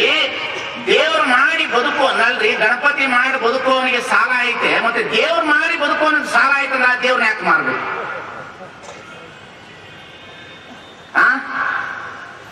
ಹೋಗ್ಲಿ, ಇದನ್ನ ದೇವರು ಅಂತ ನಂಬಿರ್ತಾನಲ್ಲ. ಮಂಗಳಾರತಿ ಆದ್ಮೇಲೆ ಪುನಃ ಭಕ್ತರ ಹತ್ರ ರೊಕ್ಕ ಕೇಳಬೇಕು, ದೇವರು ನಂಬುದವನು. ಜೀವಕ್ಕೆ ಬೆಲೆ, ಜೀವದಲ್ಲಿರುವ ಶಕ್ತಿಗೆ ಬೆಲೆ, ಚೈತನ್ಯಕ್ಕೆ ಬೆಲೆ, ಜಡಕ್ಕೆ ಬೆಲೆಯಲ್ಲ. ಜಡಕ್ಕೆ ಎಂದು ಬೆಲೆಯಲ್ಲ, ಜಡವಾಗಿರ್ತಕ್ಕಂಥ ವಸ್ತುಗಳಿಗೆ ಎಂದೂ ಬೆಲೆ ಇಲ್ಲ. ಚೇತನಕ್ಕೆ ಬೆಲೆ. ಅಂತಹ ಚೇತನ ನಿನ್ನೊಳಗಿದೆ, ಅದನ್ನು ಸ್ವಲ್ಪ ತೆಗಿಲಿಕ್ಕೆ ನೀನು ಪ್ರಯತ್ನ ಪಡಪ್ಪ. ಅದಕ್ಕಿಷ್ಟು ಸಾಧನೆ ಮಾಡಬೇಕು. ಅದಕ್ಕೆ ಇಷ್ಟಲಿಂಗ ಕೊಟ್ಟ ಬಸವಣ್ಣ. ಮನಸ್ಸನ್ನ ಏಕಾಗ್ರತೆ ಮಾಡುವ ಆ ಒಂದು ಕುರುಹು, ಮನಸ್ಸನ್ನ ಏಕಾಗ್ರತೆ ಮಾಡುವ ಒಂದು ಕುರು ಅಷ್ಟೇ ಹೊರತು ಅದು ದೇವರಲ್ಲ. ಅದು ಮುಂದೆ ಹೇಳ್ತೇನೆ ನಾನು. ಯಾಕೆ ಅದು ಕಪ್ಪು ಬಣ್ಣ ಕೊಟ್ಟಿದ್ದಾರೆ, ಅದಕ್ಕೆ ಯಾಕೆ ಆ ಆಕಾರ ಕೊಟ್ಟಿದ್ದಾನೆ? ಒಂದು ವಸ್ತು ಹಾಗಾದ್ರೆ ನೀವು ಹೇಳ್ಬೋದು, ಹಾಗಾದ್ರೆ ಒಂದು ಏಕಾಗ್ರತೆ ಮಾಡ್ಲಿಕ್ಕೆ ಇಸ್ಲಾಂ ಧರ್ಮದವರಿಗೆ ಯಾವ ಕುರು ಇಟ್ಕೊಂಡಿಲ್ಲ ಅಂದ್ರೆ ಏಕಾಗ್ರತೆ ಮಾಡ್ಲಿಕ್ಕೆ? ಅವರ ಕೈಯೇ ಅವರಿಗೆ ಕುರು, ಅವರ ಕೈಯೇ ಅವರಿಗೆ ಕುರು. ಕುರು ಇಲ್ಲದೆ ಅರಿವು ಸಾಧ್ಯ ಇಲ್ಲ. ಮಾಡುವ ಮಾಟಕ್ಕೆ ಕೈಯೇ ಸಾಕ್ಷಿ. ಈಗ ಹಿಡಿದು ಬರ್ತದೆ, ಯಾ ಇಲ್ಲಲ್ಲ ರಸಿಲ್ಲ ಹೇಳ್ತದೆ. ಏ ದೇವರೇ, ಯೇಸುವಿನ ಮೂರ್ತಿ ನಿಂತ್ಕೊಂಡು, ಏ ದೇವರೇ ನೀನು ದೇವರ ರಕ್ಷಕ, ನೀನು ನಮ್ಮೆಲ್ಲರ ರಕ್ಷಕ, ನೀನು ನಿರಾಕಾರವಾದಂತಹ ಜ್ಞಾನಕ್ಕೆ ಸಾಕಾರವಾದ ಬೈಬಲ್ಲೇ ಸಾಕ್ಷಿ. ಹಾಗೆ ನಿರಾಕಾರವಾದಂತಹ ಪರಮಾತ್ಮನನ್ನು ನೋಡ್ಲಿಕ್ಕೆ ಸಾಕಾರವಾದಂತಹ ಇಷ್ಟಲಿಂಗ ಒಂದು ಮಾಧ್ಯಮ. ಈಗ ತರ್ತಾರೆ ಅವರು. ಹಾಗಾಗಿ ಇಷ್ಟಲಿಂಗದ ವಿಚಾರಧಾರೆ ಇದೆಯಲ್ಲ, ಇಷ್ಟಲಿಂಗದ ಮುಖಾಂತರ ಹೇಗೆ ನೋಡೋದಪ್ಪ ನೀನು? ಅದಕ್ಕೆ ನಿನ್ನೊಳಗಡೆ ದೇವರಿದ್ದಾನೆ. ನೆಲದ ಮರೆಯ ನಿಧಾನದಂತೆ, ಫಲದ ಮರೆಯ ರುಚಿಯಂತೆ, ಶಿಲೆಯ ಮರೆಯ ಹೇಮದಂತೆ, ತಿಲದ ಮರೆಯ ತೈಲದಂತೆ, ಭಾವದ ಮರೆಯ ಬ್ರಹ್ಮವಾಗಿರ್ತ ಚೆನ್ನ ಮಲ್ಲಿಕಾರ್ಜುನ ನಿಲುವ ನರೆಯಬಾರದು. ಏನಿದರ ನೆಲದ ಮರೆಯ ನಿಧಾನದಂತೆ. ಭೂಮಿ ಒಳಗಡೆ ಚಿನ್ನ ಇದೆಯೋ ಇಲ್ವೋ? ಇದೆಯೋ ಇಲ್ರಿ? ಕೋಲಾರದಲ್ಲಿ ಐತೆ. ಭೂಮಿ ಒಳಗಡೆ ಪೆಟ್ರೋಲ್ ಐತೆ ಇಲ್ಲೋ? ಭೂಮಿ ಒಳಗಡೆ ಖನಿಜ ಸಂಪತ್ತು ಇದೆಯಲ್ಲೋ? ಮೈನ್ಸ್ ಐತೆ ಇಲ್ಲ? ನಿಮ್ಮನ್ನೇನು ಕೇಳೋದು? ರೆಡ್ಡಿನ ಕೇಳ್ಬೇಕು. ಬಳ್ಳಾರಿ ರೆಡ್ಡಿಯರ್ ಕೇಳಿದ್ರೆ ಗೊತ್ತಾಗ್ತದೆ ಮೈನ್ಸ್ ಅಂದ್ರೆ ಏನು. ನೆಲದ ಮರೆಯ ನಿಧಾನದಂತೆ ಭೂಮಿಯ ಒಳಗಡೆ ಅದ್ಭುತವಾದಂತಹ ಶಕ್ತಿ ಇದೆ. ಭೂಮಿಯ ಒಳಗಡೆ ಅದ್ಭುತವಾದಂತಹ ಖನಿಜ ಸಂಪತ್ತಿದೆ. ಭೂಮಿಯ ಒಳಗಡೆ ಬಂಗಾರವಿದೆ, ಇರುವುದಂತೂ ಗ್ಯಾರಂಟಿ. ಭೂಮಿಯ ಒಳಗಡೆ ಯಾವ ರೀತಿ ಬಂಗಾರ ಇದೆ ಅನ್ನತಕ್ಕಂಥ ಅರಿವು ನಿನಗೆ ಗೊತ್ತಿದೆಯೋ, ಹಾಗೆ ಭೂಮಿಯ ಒಳಗಡೆ ಇರ್ತಕ್ಕಂಥ ಬಂಗಾರ ಇದೆ ಅಂತ ನಿನಗೆ ಗೊತ್ತಾದ ಮೇಲೆ ಭೂಮಿಯನ್ನು ಕೋರ್ಸಸ್ ಮಾಡಬೇಕಾಗ್ತದ, ಅನ್ವೇಷಣೆ ಮಾಡಬೇಕಾಗ್ತದೆ, ಸಂಸ್ಕಾರ ಮಾಡಬೇಕಾಗ್ತದ. ಸಂಸ್ಕಾರ ಮಾಡಿದಾಗ ಭೂಮಿಯ ಒಳಗಡೆ ಇರ್ತಕ್ಕಂಥ ಚಿನ್ನನೋ, ಖನಿಜ ಸಂಪತ್ತೋ, ಲೋಹನೋ, ಆಯಲೋ ಹೇಗೆ ದೊರೀತದೋ, ನೆಲದ ಮರೆಯ ನಿಧಾನದಂತೆ ಭೂಮಿಯ ಮರೆಯ ಒಳಗಡೆ ಇಂತಹ ವಸ್ತುಗಳು ಇದ್ದೇ ಇದೆ, ಇಲ್ಲ ಅಂತ ಹೇಳಲಿಕ್ಕೆ ಬರೋದಿಲ್ಲ. ಫಲದ ಮರೆಯ ರುಚಿಯಂತೆ, ಹಣ್ಣಿನ ಮರೆಯಲ್ಲಿ ರುಚಿ ಅದ, ರುಚಿ ಇಲ್ಲ ಅಂತ ಹೇಳೋದಕ್ಕೆ ಬರೋದಿಲ್ಲ. ಮಾವಿನ ಹಣ್ಣಿನಲ್ಲಿ ರುಚಿ ಇದೆ, ರಸವಂತೆ ಭಕ್ತ, ರುಚಿಯಂತೆ ಜಂಗಮ. ಅಲ್ಲಿ ಇದ್ದೇ ಇದೆ ರುಚಿ, ರುಚಿ ಇಲ್ಲ ಅಂತ ಹೇಳೋದಕ್ಕಾಗಲ್ಲ. ಅದರ ರುಚಿಸುವಂತ ಶಕ್ತಿ ನನ್ನಲ್ಲಿ ಇರಬೇಕಾಗ್ತದೆ, ಇಲ್ಲ ಅಂತ ಹೇಳೋದಕ್ಕೆ ಬರೋದಿಲ್ಲ. ಉದಾಹರಣೆ ಚೆನ್ನಾಗಿ ಕೊಡ್ತಾಳೆ. ತಿಲದ ಮರದ ತೈಲದಂತೆ, ಎಳ್ಳಿನ ಕೊನೆಯಲ್ಲ, ಸಣ್ಣ ಎಳ್ಳಿನ ಒಳಗಡೆ ಎಣ್ಣೆ ಇದೆ. ಆದ್ರೆ ಎಣ್ಣೆ ತೆಗಿಬೇಕಾದ್ರೆ ಗಾಣಕ್ಕೆ ಹಾಕಬೇಕಾಗ್ತದೆ, ಪೋಸ್ಟ್ ಮಾಡಬೇಕಾಗ್ತದೆ, ಎಣ್ಣೆ ತೆಗಿಬೇಕಾಗ್ತದೆ. ತಿಲದ ಮರೆಯ ತೈಲದ ಭಾವದ ಮರೆಯ ಬ್ರಹ್ಮವಾಗಿರ್ಪ. ಈ ಭಾವದ ಒಳಗಡೆ ಬ್ರಹ್ಮ ಅನ್ನತಕ್ಕಂತಹ ಓತಪ್ರೋತವಾಗಿರ್ತಕ್ಕಂತಹ ಪರಮಾತ್ಮನಿದ್ದಾನೆ. ಯಾರೇ ಚೀಟಿ ಕೊಡ್ಬೇಕಾದ್ರೆ ನಂತರ ಕೊಡ್ಬೇಕು, ಕುತ್ಕೊಳ್ಳಿ ಸುಮ್ಮನೆ. ಪ್ರವಚನದಲ್ಲಿ ಚೀಟಿ ಕೊಡೋರು ದೊಡ್ಡವರಲ್ಲ. 10 ಗಂಟೆಗೆ ಯಾಕೆ ಟೈಮ್ ಇಟ್ಟಿದ್ದೀವಿ ನಿಮಗೆ? Why no common sense. ತಲೆಯಲ್ಲಿ 10 ಗಂಟೆಗೆ ಬಂದು ಕೇಳು.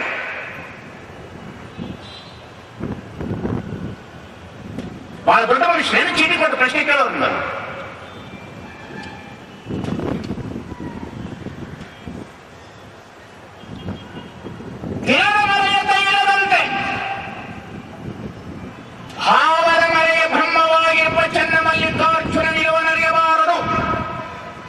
ಪ್ರವಚನ ನಡೀತಾ ಇದೆ. ನಿಮ್ಮ ಪ್ರಶ್ನೆಗೆ ಉತ್ತರ ಹೇಳೋದಕ್ಕೆ ಸಮಯ ಅಲ್ಲ ಇದು. ನಿಮ್ಮ ಪ್ರಶ್ನೆಗೆ 10 ಗಂಟೆ 12 ಗಂಟೆಗೆ ಇಟ್ಟು ಓಪನ್ ಆಗಿ ಬಂದು ಕೂತ್ಕೊಂಡು ಕೇಳಬೇಕು. ಯಾರೇ ದೊಡ್ಡವರಿರಲಿ ಸಣ್ಣವರಿರಲಿ, ಸಮಾಜ ದೊಡ್ಡದು. ದೈವದ ಮುಂದೆ ನೀವು ದೊಡ್ಡವರಲ್ಲ, ನಾವು ದೊಡ್ಡವರಲ್ಲ, ದೈವ ಬಹಳ ದೊಡ್ಡದು. ಸಮಾಜ ಕೂತಿದೆ, ಎಚ್ಚರ ಇರಬೇಕಾ. ನಿಮ್ಮ ಪ್ರಶ್ನೆಗಳು ಅಲ್ಲೇ ಇಟ್ಕೊಂಡು ಕೂತ್ಕೊಳ್ಳಿ. 30 ವರ್ಷ ಆಯ್ತು ನಾನು ಪ್ರವಚನ ಮಾಡ್ತಾ ಇರೋದು. ನಾನು ಬಹಳ ವಿನಯದಿಂದ ಮಾಡ್ತೇನೆ ಪ್ರವಚನವನ್ನು. ಈ ತರ ಮಧ್ಯದಲ್ಲಿ ಅಡ್ಡ ತಿಡ್ಡಿ ಬರ್ತಕ್ಕಂಥವ್ರನ್ನ ನಾನು ಎಂದೂ ಒಪ್ಪುವುದಿಲ್ಲ. ಎಚ್ಚರದಿಂದ ಇರಬೇಕು ಪ್ರವಚನ ಕೇಳು. ನಿಮಗೆ ಸಮಯದ ಕೊಟ್ಟಿದ್ದೀನಿ 10 ರಿಂದ 12 ಗಂಟೆವರೆಗೆ. ಪ್ರಶ್ನೆ ಕೇಳಿದ ಕೂಡ ನೀವೇನು ದೊಡ್ಡವರಾಗೋದಿಲ್ಲ, ಅದಕ್ಕೆ ನಾವು ಉತ್ತರ ಕೊಟ್ಟು ಕೂಡ ನಾನೇನು ದೊಡ್ಡವನಾಗೋದಿಲ್ಲ. ನಿಮ್ಮ ಪ್ರಶ್ನೆಗೆ ಉತ್ತರ ಕೊಡ್ಲಿಕ್ಕೆ ನಾನು ಇಲ್ಲಿ ಕೂತಿಲ್ಲ, ಪ್ರವಚನ ಹೇಳ್ತಾ ಇದ್ದೀನಿ. ನಂತರ 10 ರಿಂದ 12 ಗಂಟೆಗೆ ಬಂದು ಕೂತ್ಕೊಂಡಲ್ಲಿ ಕೇಳಿ, ಬೇಕಾದಂಗೆ ಉತ್ತರ ಕೊಡ್ತೇನೆ. ನನಗೆ ತಿಳಿದಷ್ಟು ಉತ್ತರ ಕೊಡ್ತೇನೆ. ನಾನೇನು ಪರಿಪೂರ್ಣ ವ್ಯಕ್ತಿ ಅಂತ ಕೇಳೋದಕ್ಕೆ ಇಷ್ಟಪಡೋದಿಲ್ಲ. ನನಗಿಂತ ದೊಡ್ಡವರಿಗೆ ಕೂತಿರ್ಬೋದು. ಎಚ್ಚರದಿಂದ ಕೂತ್ಕೊಂಡು ಪ್ರಶ್ನೆ ಕೇಳ್ತಕ್ಕಂಥವ್ರು, ಉತ್ತರ ಕೇಳ್ತಕ್ಕಂಥವ್ರು ಬಹಳ ಗೌರವದಿಂದ ಕಾಪಾಡಿ, ಸಮಾಜ ಬಹಳ ದೊಡ್ಡದಿದೆ ಅನ್ನತಕ್ಕಂಥ ಅರಿವನ್ನ ಮರೆತು ನಡಿಬೇಡಿ. ಯಾವ ಭಕ್ತರ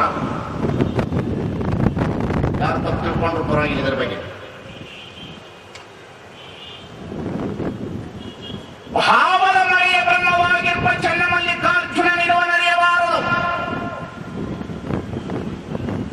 ಭಾವದ ಮರೆ ಅಂದ್ರೆ ಮನುಷ್ಯನಿಗೆ ಮರೆಗೂ ಶಿವಕೃಪಾ. ಮನುಷ್ಯ ಮರಿತಾ ಇರ್ತಾನೆ. ಅರಿವಿನ ಪುತ್ಥಳಿ ಅಲ್ಲ ಅವನು, ಅರಿವಿನ ಪ್ರಜ್ಞೆಯಲ್ಲಿರ್ತಕ್ಕಂಥವನಲ್ಲ. ಮರವಿನೊಳಗೆ ಅರಿವಿನ ಜೀವನ ಮಾಡ್ತಾ ಇರ್ತಾನೆ, ಅರಿವಿನೊಳಗೆ ಮರವನ್ನ ಮರಿತಾ ಇರ್ತಾನೆ. ನಾನು ಹೇಳೋದು ನಿಮ್ಗೆ ಅರ್ಥ ಆಗ್ತಾ ಇದ್ದೀನಿ. ಹಾಗಾಗಿ ಭಾವದ ಮರೆ, ಯಾವುದೋ ಒಂದು ಮರೆ ಆಗಿದೆ ಇವನಿಗೆ. ಏನು ಮರೆ ಆಗಿದೆ? ಕಾಮ ಅನ್ನುವ ಅತಿಯಾದ ಮರೆ, ಲೋಭ ಅನ್ನತಕ್ಕಂತಹ ಮರೆ, ಮೋಹ ಅನ್ನತಕ್ಕಂತಹ ಮರೆ, ಮದಮತ್ಸರ ಅನ್ನತಕ್ಕಂತಹ ಮರೆ, ಕುಲಮದ ಅನ್ನತಕ್ಕಂತಹ ಮರೆ, ಚಲಮದ ಅನ್ನತಕ್ಕಂತಹ ಮರೆ, ಭಾವನೆ ಅನ್ನತಕ್ಕಂಥ ಮರೆ, ಅನೇಕ ರೀತಿಯ ಪೇಪರ್ಮೆಂಟ್, ಚಾಕ್ಲೇಟ್ ಅನ್ನತಕ್ಕಂಥದ್ದು ಇವನಿಗೆ ಮರೆ ಆಗಿದೆ.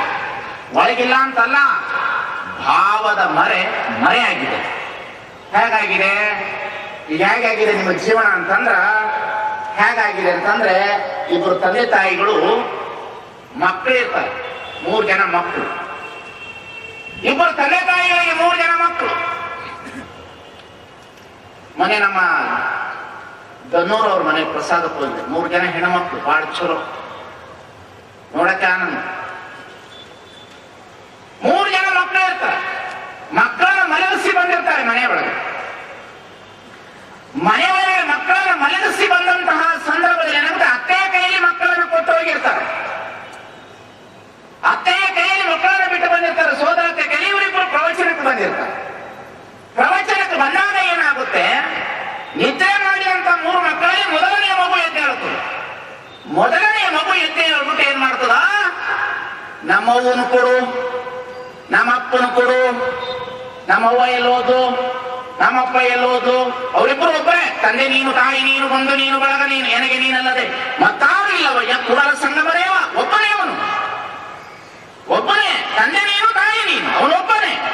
ನನಗೆ ನಮ್ಮ ಅವ್ವನ ಕೊಡು, ನನ್ನ ಅಪ್ಪನ ಕೊಡು ಅಂತ ಮಗು ಕೇಳಿದ್ಕೊಳ್ಳಿ. ಅತ್ತೆ ಹೇಳ್ತಾರ, ಪ್ರವಚನಕ್ಕೆ ಹೋಗಾರ, ಬಂದ್ಬಿಡ್ತಾರೆ, ತಗೋ ಇಷ್ಟು ಪೇಪರ್ಮೆಂಟ್ ತಗೋ, ಇಷ್ಟು ಚಾಕ್ಲೇಟ್ ತಗೋ, 5 ಸ್ಟಾರ್ ತಗೋ, ಆಟದ ಗೊಂಬೆ ತಗೋ, ಟಿವಿ ಹಾಕ್ತೀನಿ ಅಂತಾರ. ಇದನ್ನೆಲ್ಲ ತಗೊಂಡು ಮೊದಲನೇ ಮಗು ಏನ್ ಮಾಡ್ತದ, ತಂದೆ ತಾಯಿನ ಕೇಳಿರ್ತಕ್ಕಂಥ ಮಗು ಇದನ್ನೆಲ್ಲ ಸಿಕ್ಕದ ಮೇಲೆ ಮರ್ತು ಬಿಡ್ತದೆ. ಇದು ಮೊದಲನೆಯ ಪ್ರಕಾರದ ಮಗು. ಇನ್ನು 2ನೆಯ ಪ್ರಕಾರದ ಮಗು ಏನ್ ಮಾಡ್ತದ, 2ನೆಯ ಪ್ರಕಾರದ ಮಗು ಏನ್ ಮಾಡ್ತದ, ಎದ್ದ ಕೂಡ ನಗಲಿಕ್ಕೆ ಪ್ರಾರಂಭ ಮಾಡ್ತದ. ಅವಾಗ ಏನಂತ ತಗೋ, ಪೇಪರ್ಮೆಂಟ್ ತಗೋ, ಚಾಕ್ಲೇಟ್ ತಗೋ, ಎಲ್ಲ ಕೊಡುವಂತ, ಎಲ್ಲವನ್ನ ತಗೊಂಡು ಕೂಡ ನಮ್ಮ ಮಗುವನ್ನು ಕೊಡುವಂತ. ಎಲ್ಲಾನು ತಗೊಂಡದ ಅವ್ರ ಅತ್ತೆ ಹತ್ರ. ಅತ್ತೆ ಅಂದ್ರೆ ದೇವರು, ಮಕ್ಕಳಂದ್ರೆ ಜೀವ. ಇದೇನಾಯ್ತು, ಪೇಪರ್ಮೆಂಟ್ ಚಾಕ್ಲೇಟ್ ಎಲ್ಲಾನು ತೆಗೆದುಕೊಳ್ತಿದ್ದು, ತಗೊಂಡ ಮೇಲೆ ಏನು ಮಾಡ್ತು, ಪುನಃ ನಮ್ಮ ಮಗುವನ್ನು ತೋರಿಸು, ನಮ್ಮಪ್ಪನ ತೋರಿಸು ಅಂತ. 2ನೇ ಪ್ರಕಾರದ ಮಗು. 3ನೆಯ ಪ್ರಕಾರದ ಮಗು ಎದ್ದೇಳ್ತು. ಅದೇ ಎದ್ದೇಳ್ತು, ಅದಕ್ಕೆಲ್ಲ ಕೊಟ್ಟು, ನನ್ನ ಪೇಪರ್ಮೆಂಟ್ ಬೇಡ, ನನ್ನ ಚಾಕ್ಲೇಟ್ ಬೇಡ, ನನಗೇನು ಬೇಡ, ನಮ್ಮ ಅವ್ವನೇ ಬೇಕು ಅಂತ ಹೇಳ್ತಿದ್ದು 3ನೆಯ ಪ್ರಕಾರದ ಮಗು. ಮೊದಲನೆಯ ಪ್ರಕಾರದ ಮಗು ಹೆಣ್ಣು, ಹೊನ್ನು, ಮಣ್ಣು, ಹೆಣ್ಣು, ಐಶ್ವರ್ಯ, ಸಂಪತ್ತು, ಟಿವಿ, ಲ್ಯಾಪ್ಟಾಪ್, ಕಾರು, ಹೀರೋ ಹೋಂಡಾ ಎಲ್ಲ ತಗೊಂಡು ಅವರವನ ಮಾತು ಪ್ರವಚನಕ್ಕೆ ಬರಲಾರದ ಕೂತವಲ್ಲ, ಅವು ಮೊದಲನೆಯ ಪ್ರಕಾರದ ಜೀವಾತ್ಮರುಗಳು. ಎರಡನೆಯ ಪ್ರಕಾರದ ಜೀವಾತ್ಮರು ಯಾರು ಅಂದ್ರೆ ಎಲ್ಲವನ್ನು ತೆಗೆದುಕೊಂಡು ಪುನಃ ನಮ್ಮ ಅವನು ಕೊಡುವಂತ ಇಲ್ಲಿ ಬಂದು ಕೂತವಲ್ಲ, ಇದು ಎರಡನೆಯ ಪ್ರಕಾರದ ಜೀವಾತ್ಮರುಗಳು. ನೀವು ತಗೊಂಡಿದ್ದೀರಿ, ಪುನಃ ನನ್ನನ್ನ ತೋರಿಸ್ರಿ ಅಂತ ಕುಂತೀರಿ, ತೋರಿಸ್ರಿ ಅಂತೀರಿ, ದೇವ್ರು ನೋಡ್ಬೇಕು ಅಂತ ಹೋಗ್ತೀರಿ, ತಕ್ಷಣ ಹೆಂಡತಿ ಕರೆದು ಕೂಡ ಮರೆಯ ಭಾವದ ಮರೆಯ ಬ್ರಹ್ಮವಾಗಿರ್ಪ. ಪುನಃ ನೋಡ್ಬೇಕು ಅಂತ ಹೋಗ್ತೀರಿ, ಮಗು ಕಾಣ್ತಾ ಇದೆ, ಭಾವದ ಮರೆಯ ಬ್ರಹ್ಮವಾಗಿರ್ಪ. ಪುನಃ ಒಂದಿಷ್ಟು ಮನಸ್ಸು ಏಕಾಗ್ರತೆ ಮಾಡಬೇಕು ಅಂತೀರಿ, ಪೋಸ್ಟ್ ಮ್ಯಾನ್ ಇನ್ಸೂರೆನ್ಸ್ ತಂದನ, ಡಬಲ್ ಆಗಿರೋದು ಭಾವದ ಮರೆಯ ಬ್ರಹ್ಮವಾಗಿರ್ಪ. ಪುನಃ ಏನು ಸ್ವಲ್ಪ ದೇವ್ರು ನೋಡ್ಬೇಕು ಅಂತೀರಿ, 1ನೇ ತಾರೀಕು ಸಿಂಡಿಕೇಟ್ ಬ್ಯಾಂಕ್ ನಲ್ಲಿ ಪೆನ್ಷನ್ ಬಂದದ, ಭಾವದ ಮರೆಯ ಬ್ರಹ್ಮವಾಗಿರ್ಪ. ಹಿಂಗ ಹೋಗ್ತದ ಮರೆಯ, ಈಗ ಹೋಗ್ತದ ಈಗ ಮರೆಯ, ಬಹಳ ಮರೆಯಾಗೋದಿಲ್ಲ, ಸ್ವಲ್ಪ ಮರೆಯಾದಂಗ ಆಗ್ತದ, ಪುನಃ ಹೋಗ್ಬೇಕಂತ. ಅದಕ್ಕೆ ಅರಿವು ಮತ್ತೆ ಮರೆವು, ಈ ಅರಿವು ಮರೆವಿನ ಆಚೆ ನಿಂತು ನೋಡ್ಬೇಕಂತ. ಅರಿವು ಮತ್ತು ಮರೆವು, ನಮಗ ಅರಿವು ಇರಬಾರ್ದು, ಮರೆವು ಇರಬಾರ್ದು, ಇವೆರಡು ಭಾನ ಹೋಗ್ಬೇಕು. ಆವಾಗ ಭಾವದ ಮರೆಯ ಬ್ರಹ್ಮವಾಗಿರ್ಪ ಚನ್ನಮಲ್ಲಿಕಾರ್ಜುನನ ನಿಲುವು ನಿಮಗೆ ಕಾಣುತ್ತದ. ಈ ಮೂರನೆಯ ಪ್ರಕಾರದ ಮಗು ಯಾರು ಅಂತಂದ್ರೆ ಯಾರು? ಸನ್ಯಾಸಿಗಳು. ನನಗೆ ಹೆಂಡತಿ ಬೇಡ, ಹೊನ್ನು ಬೇಡ, ಮಣ್ಣು ಬೇಡ, ಐಶ್ವರ್ಯ ಬೇಡ, ಸಂಪತ್ತು ಬೇಡ, ಕಾರು ಬೇಡ, ಯಾವುದು ಬೇಡ, ನನಗೆ ದೇವರನ್ನಷ್ಟೇ ತೋರಿಸು, ನೀನೊಬ್ಬನೇ ಸಾಕು ನನಗೆ, ನಿನ್ನ ಶಕ್ತಿಯನ್ನು ಬಿಟ್ಟ ನನಗಿಲ್ಲ ಅನ್ನತಕ್ಕಂಥದ್ದು ಮೂರನೆಯ ಆತ್ಮ. ಇದು ಒಂದು ಆತ್ಮ.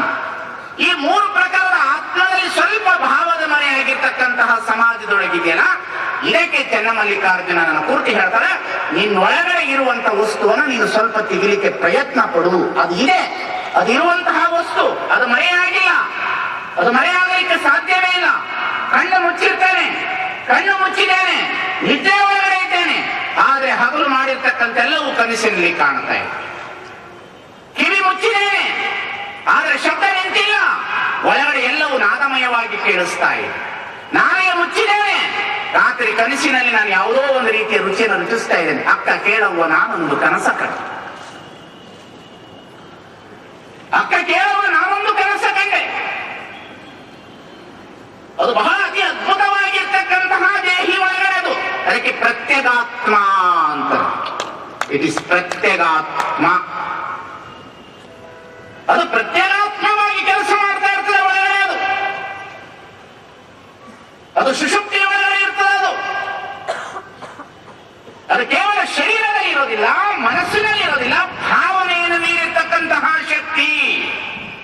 ಇಲ್ಲೇ ಮಲಗಿರ್ತೇವೆ, ಎಲ್ಲೋ ಹೋಗಿರ್ತೇವೆ, ಇಲ್ಲೇ ಮಲಗಿರ್ತೇವೆ, ಏನು ಕಾಣ್ತಾ ಇರ್ತೇವೆ, ಇಲ್ಲೇ ಕೇಳ್ತಾ ಇರ್ತೇವೆ, ಎಲ್ಲೋ ಕೇಳಿಸ್ತಾ ಇದೆ ಅನ್ನತಕ್ಕಂತಹ ಭಾವ ನಮ್ಮೊಳಗಿರ್ತದೆ. ಆ ಭಾವದ ಮರೆಯ ಬ್ರಹ್ಮವಾಗಿರ್ತು ಚನ್ನಮಲ್ಲಿಕಾರ್ಜುನನ ಒಂದಿಷ್ಟು ತೆಗಿಬೇಕಾದ್ರೆ ಒಂದಿಷ್ಟು ಸಾಧನೆ ಮಾಡಬೇಕು.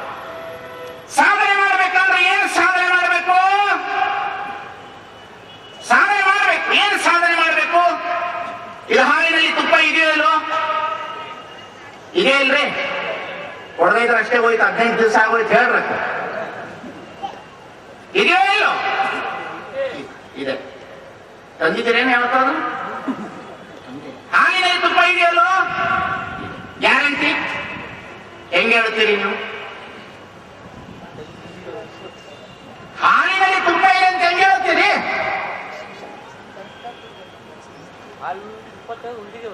ಉಂಡಿರಿ ನೀವೇ ಮಾಡ್ತೀರಿ ಮೊಸರು? ನಿಮ್ಮ ಮನೆಗೆ ನೀವು ಮೊಸರು ಮಾಡೋದು?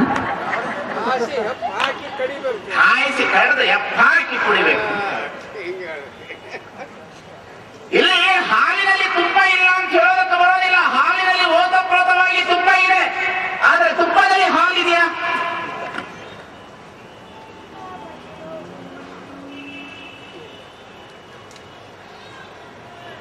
ಈಗ ನೋಡಿ ಬಂತು.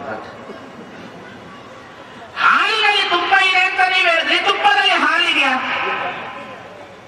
ಹಾಲಿನ ಸಂಪೂರ್ಣವಾದಂತ ಶಕ್ತಿಯೇ ತುಪ್ಪ. ಹೇಳೋದು ಗೊತ್ತಾಯ್ತಲ್ಲ, ಹಾಲಿನ ಸಂಪೂರ್ಣವಾದಂತ ಶಕ್ತಿ ಯಾವುದು? ತುಪ್ಪ. ಹಾಲು ಕಾಯಿಸಬೇಕು, ಕಾಯಿಸಿದ ಮೇಲೆ ಏನು ಮಾಡಬೇಕು? ಆರದಕ್ಕಿಡಬೇಕು, ಆರಕ್ಕಿಟ್ಟ